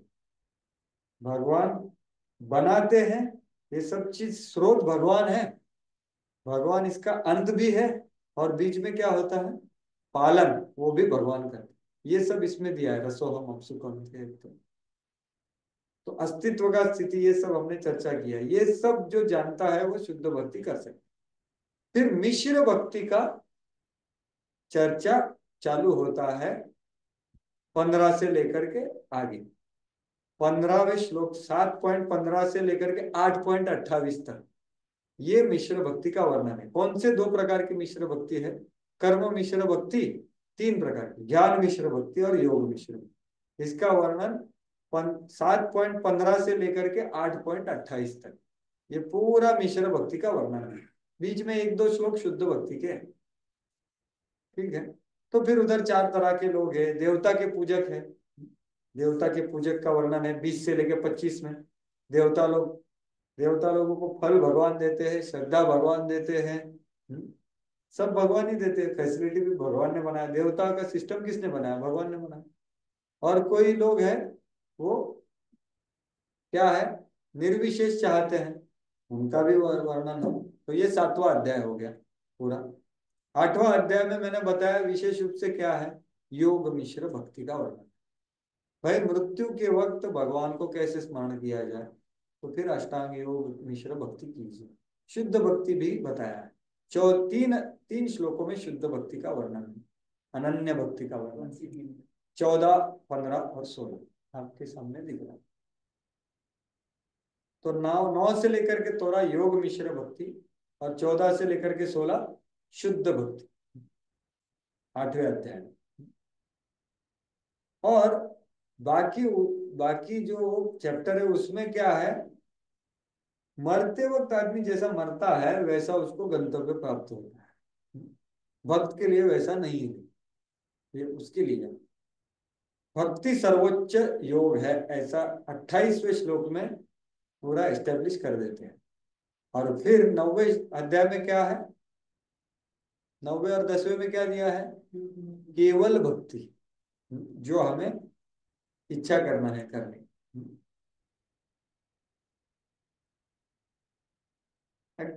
तो 9वां अध्याय का जस्ट दिखा था। तो 9वां अध्याय का नाम क्या है, सबसे गोपनीय ज्ञान, परम गुह्य ज्ञान।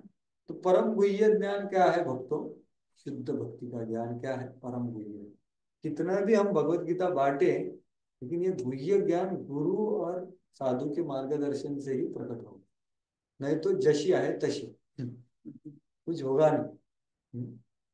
तो ये जो परम गुह्य ज्ञान है, जो परम गुह्य ज्ञान ग्रहण किया है, आचरण कर रहा है, वही बोलेगा। तो वो यहाँ पर दिया है परम गुह्य ज्ञान। तो दो चीजें हैं मेनली, इसका चर्चा हम विस्तार से करेंगे बाद में।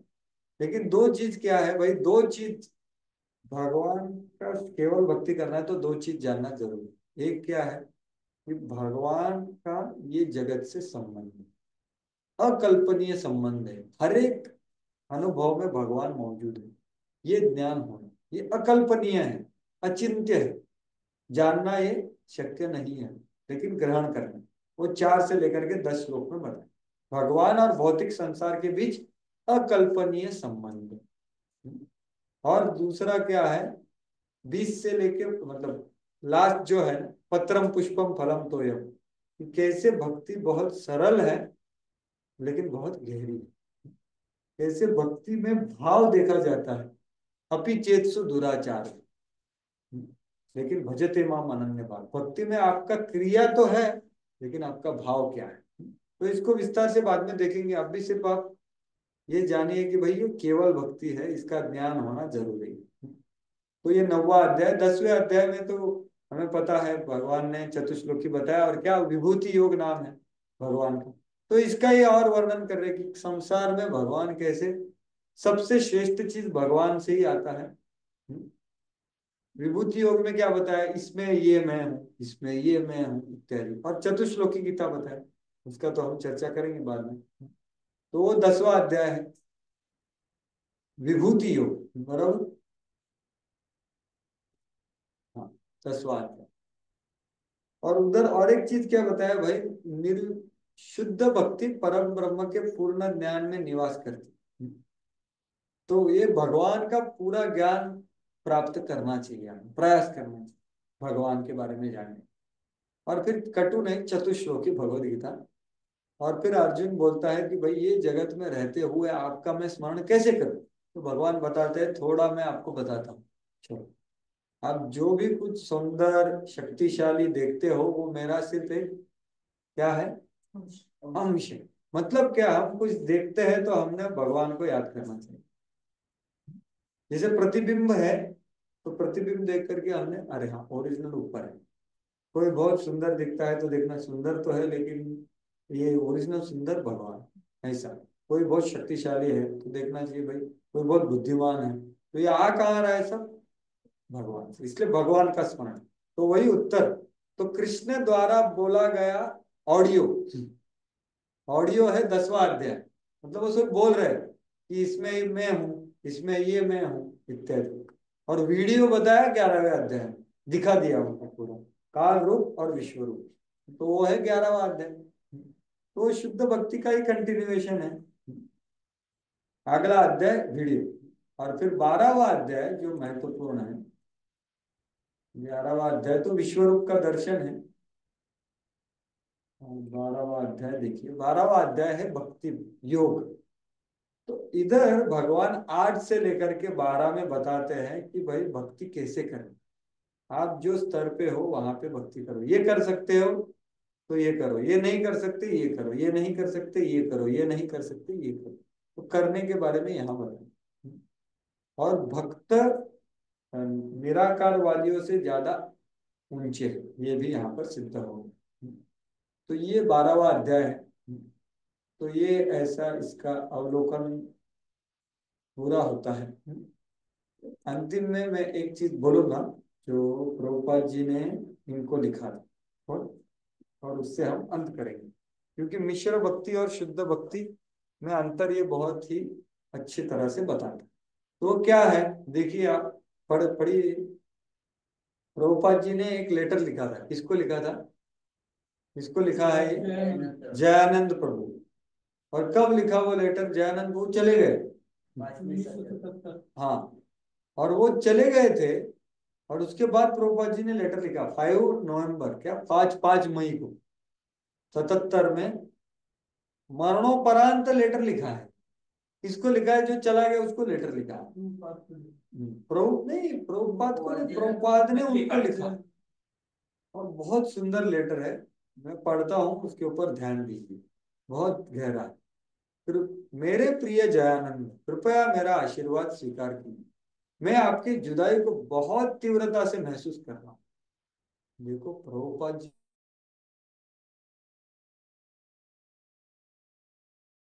शुद्ध भक्त आपके बारे में सोच रहा है, ये खत्म हो गया आपका लाइफ, लेकिन प्रभुपाद जी बोले तो कितना उनका उच्च स्तर है। देखिए आगे देखिए, क्यों इतना? क्योंकि 1967 में आपने सैन फ्रांसिस्को में मेरे साथ आए थे। आप मेरी कार चला रहे थे और कृष्ण का जप कर रहे थे। आप पहले व्यक्ति थे जिन्होंने मेरी भगवत गीता को छापने के लिए कुछ योगदान दिया था, $5000 दिया था। तो उनका श्रद्धा था, देखो जैसे परम पूज्य गोपाल कृष्ण महाराज, यहाँ पर इनका श्रद्धा देखिए, वो गाड़ी चलाते थे और पूरा सैलरी प्रभुपाद को देते थे, रात भर गाड़ी चलाते थे और मॉर्निंग प्रोग्राम थे, सब करते थे। उसके बाद आप विभिन्न तरीकों से कृष्ण की बहुत अनुकूल सेवा की है।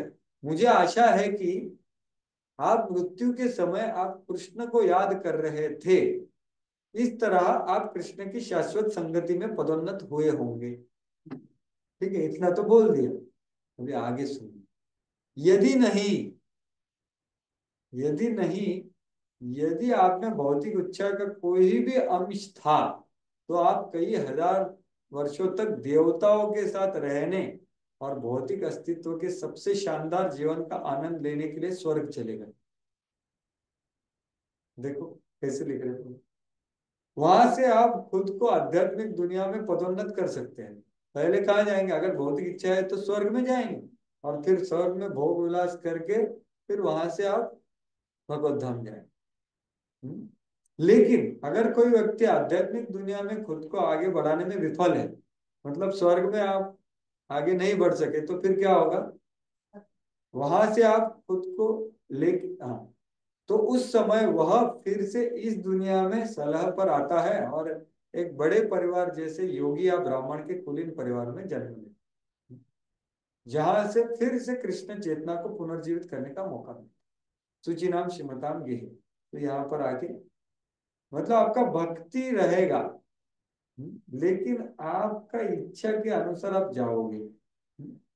तो आपको लगेगा वो गए कहाँ पे, स्वर्ग में गए या भगवत धाम गए। तो आगे लास्ट में देखो क्या लिखा, लेकिन जब आप कृष्ण कीर्तन सुन रहे थे तो मुझे यकीन है कि आप सीधे कृष्ण लोक चले गए। तो लास्ट में वापस कंफर्म कर दिया, और फिर प्रभुपाद जी उद्धृत करते हैं श्लोक को, जन्म कर्म च में दिव्यम एवं यो व्यक्ति तत्वतः त्यक्त्वा देह पुनर्जन्म नाइति मामिति। कृष्ण ने तुम पर बहुत बड़ा उपकार किया है कि तुम अपना रोगग्रस्त शरीर जारी ना रखो, तुम अपनी सेवा के लिए उपयुक्त स्थान दिया है, बहुत बहुत धन्यवाद। आपका सदैव शुभ चिंतक ऐसी भक्ति वेदांत स्वामी। तो ये जो पत्र है ये बहुत गहरा है। तो अभी उनको ऐसा लिखने के, ये बता किसको रहे प्रभुपाद जी बताइए, वो बाकी जो बचे हैं उनको बता रहे, लिखा किसको है उसको बता, किसको रहे हैं, जो जीने हैं जी रहे हैं उनको बता रहे, हम सबको बता रहे कि भाई भौतिक इच्छाएं अगर रखोगे तो क्या होगा, स्वर्ग में जाना है, और भौतिक इच्छा पूरी होंगी आपकी। ऐसा कुछ देखो, भगवान आपको दुख देने के लिए नहीं भेज रहे, आपका इच्छा है तो उधर भेज रहे, उधर जाके उब जाओगे उससे तो बोलेंगे भाई अभी भक्ति दे दो, तो भक्त चलेगा। लेकिन रिस्क है उधर भी, प्रभुपाद जी बोले, नहीं तो क्या करना, उधर अगर भक्ति में प्रगति नहीं हुआ तो क्या होगा, इधर आना पड़ेगा वापस, इधर भी अच्छे खानदान में जन्म लोगे भक्ति कर सकते, लेकिन रिस्क ही है ना भाई, वहां पता नहीं भक्त आएंगे मतलब। तो इसलिए हमें क्या करना है, शुद्ध भक्ति करने का प्रयास करना, और भौतिक इच्छा तो है हृदय में, लेकिन उसको प्रस्तुत होना, युद्ध करना। इसलिए ये लेटर लिखा है, और ये भगवत गीता का बीच में 7 अध्याय का वो रिव्यू है। हरे कृष्ण, बहुत बहुत धन्यवाद। श्रीमद् भगवत गीता की जय, श्रील प्रभुपाद की जय। तो अभी 11:40 हो गए, तो ऑफिशियली यहाँ पर समाप्त करते हैं। जिसको प्रस्थान करना है आनंद से प्रस्थान कीजिए, जिसको रुकना है कुछ पूछना है तो पूछ सकते हैं। बहुत बहुत धन्यवाद। लेकिन जिनमें वो स्वर्ग से नीचे आएगा, जो अच्छे माइक में बोले, योगी के इधर सुने नहीं नहीं नहीं, सच में बोले ना, है कुछ भक्ति में मैं तो पूर्ण। अगर वो योगी के घर में जन्म लेगा तो उसका तो आगे जाएगा, लेकिन अगर श्रीमंत घर में जन्म लेगा तो उसका उधर और मोह का ये करेगा। हाँ बराबर है। तो उधर तो ये करेगा नहीं, वो भक्ति करेगा नहीं। नहीं ऐसा जरूरी नहीं है ना। देखो श्रीमंत के घर पे जन्म लेना मतलब क्या, उसको बेसिक चीज को कोई स्ट्रगल नहीं रहेगा, चॉइस रहेगा लाइफ में, और वो भक्ति कर रहा है तो करेगा, मतलब उसको अवसर दिया जाएगा कि भाई बेसिक चीज के लिए कुछ प्रॉब्लम है, फैसिलिटी, इसलिए अच्छे घर में जन्म लेगा, फाउंडेशन आपका अच्छा रहेगा। हाँ, बेसिक चीज में प्रॉब्लम नहीं रहेगा कि भक्ति का चयन कर सकता है, लेकिन करेगा कि नहीं गारंटी नहीं, ऐसा। तो ये है, इसलिए रिस्क नहीं लेना चाहिए। और समझो तब तक इस्कॉन चला गया, पहला 10,000 साल चला गया, तो फिर इस्कॉन का मंदिर भी नहीं रहेगा तभी। तो भक्ति करना है तो काफी मुश्किल रहेगा तभी। अभी तो 10,000 साल कौन सा इसके ऊपर प्रिडिक्ट किया? ये पुराणों में लिखा है एक्चुअली, युग संध्या बोलते हैं। महाप्रभु युग संध्या में आए हैं और इसको 10,000 साल युग संध्या होता है ना प्रभु। युग संध्या मतलब क्या होता है, युग का पिछले युग का अंतिम ये और ये युग का शुरुआत, इसको संध्या बोलते हैं, ओवरलैपिंग पीरियड। तो वहां पर ये इतना कलयुग का प्रभाव दिख रहा है। सोचिए बाद में कितना होगा कलयुग का।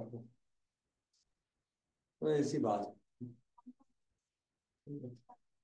दूसरा हम क्या बोलते हैं, माता जी को ऑनलाइन लेना है, कभी कभी ऑनलाइन होता है ना, तो ऑनलाइन।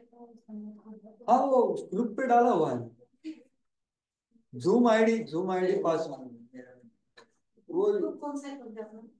ग्रुप को ज्वाइन कर लो। हाँ क्या नाम है ये? शॉर्ट कोर्स करके, BVRB शॉर्ट कोर्स एकदम बड़ा, यही है। हाँ यही है। कहाँ आपने अभी खोला था? ये देखो, ये क्लिक करो, इसमें आपको सब मिल जाएगा।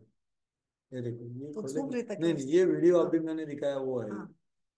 इसमें जूम आईडी पासवर्ड इसमें, हाँ ये जो है ना, ये इसमें ये खोलूंगे तो ज्वाइन हो जाएगा। खोलेंगे तो ये जो है ना जूम आईडी पासवर्ड, किसी को बता दीजिए, वो जाता है आता है ना आपको, जूम आईडी पासवर्ड है, इससे आप ज्वाइन कर सकते हो। ठीक,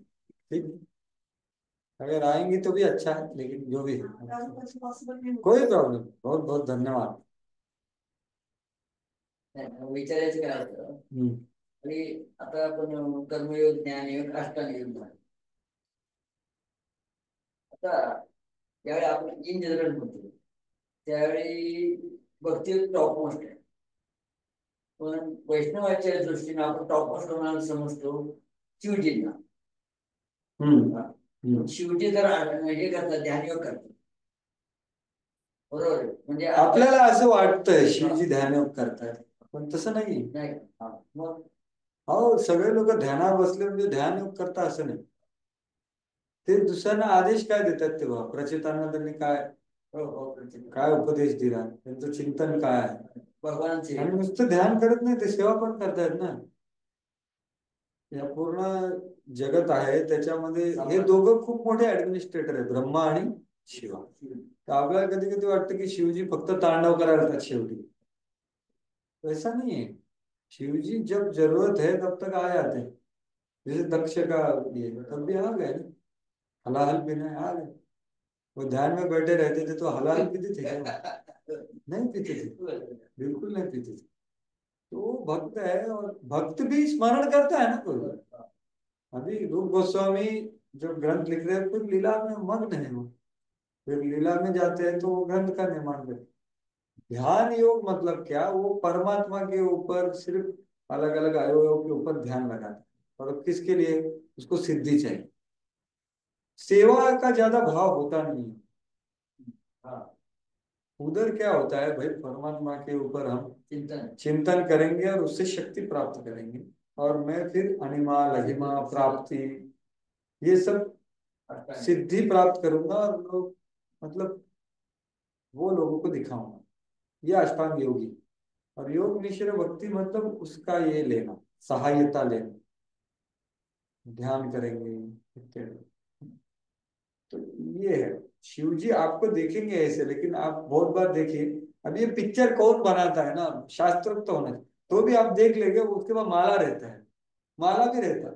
तो जब भगवान का नाम ले रहे हो मतलब नवविधा भक्ति कर रहे हो। अभी ये पिक्चर में है ना, ये आपके स्क्रीन पे हाँ वो तो इसका है ना, कृष्ण और गोप कुमार का। देखिए वो जो कृष्ण का जो ऊपर के जो पिक्चर्स है, हाँ लास्ट में जो पिक्चर है वो यही है। हाँ तो क्या ये,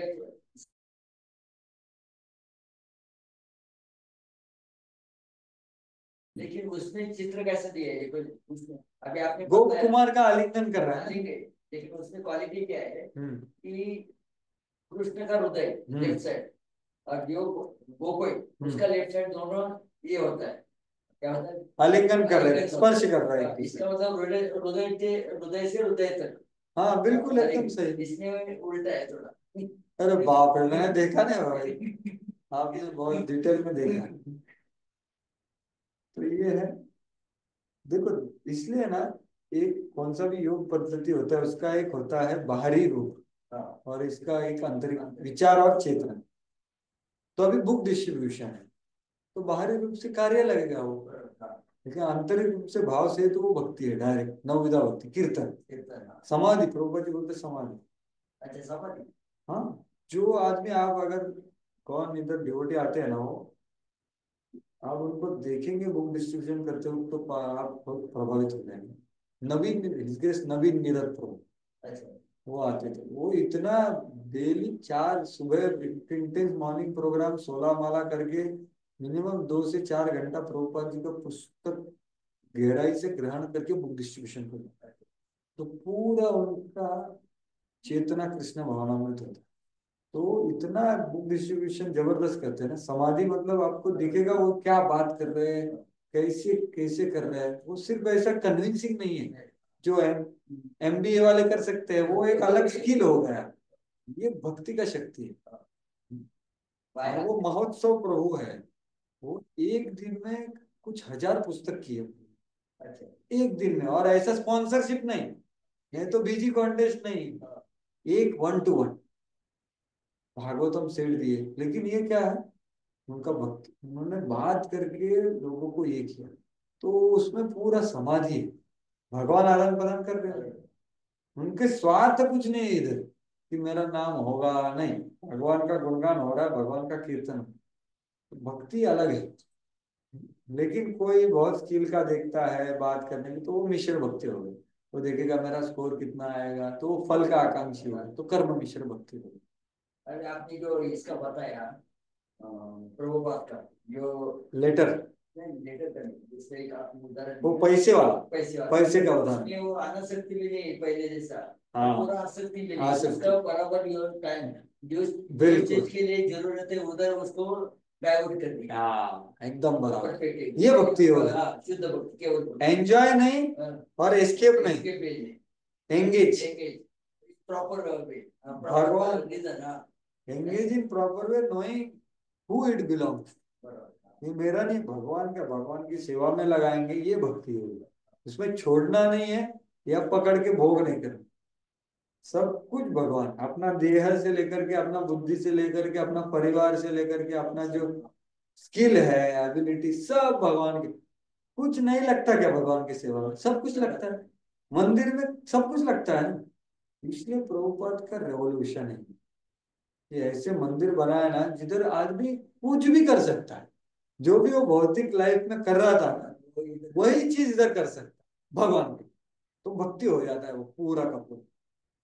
एक दिन ने बताया था जो भी आपका ये वही करने का है भौतिक चीज, Yes. लेकिन उसको सिर्फ 180 डिग्री में घुमाने का है, कि जो आप खुद के लिए करते थे वो चीज वो भगवान के भगवान लिए के लिए, बस, यानी एकदम उसका बराबर। सिर्फ चेतना चेंज करने का, चेतना बदल, बाकी आपका एक्टिविटी सेम रहेगा, एक्टिविटी सेम, स्किल सेम, सब कुछ सब नहीं, सेम। सिर्फ चेतना बदलेगा कि भाई ये भगवान के लिए। इसलिए उन्होंने 180 डिग्री ये बताया। बिल्कुल बिल्कुल।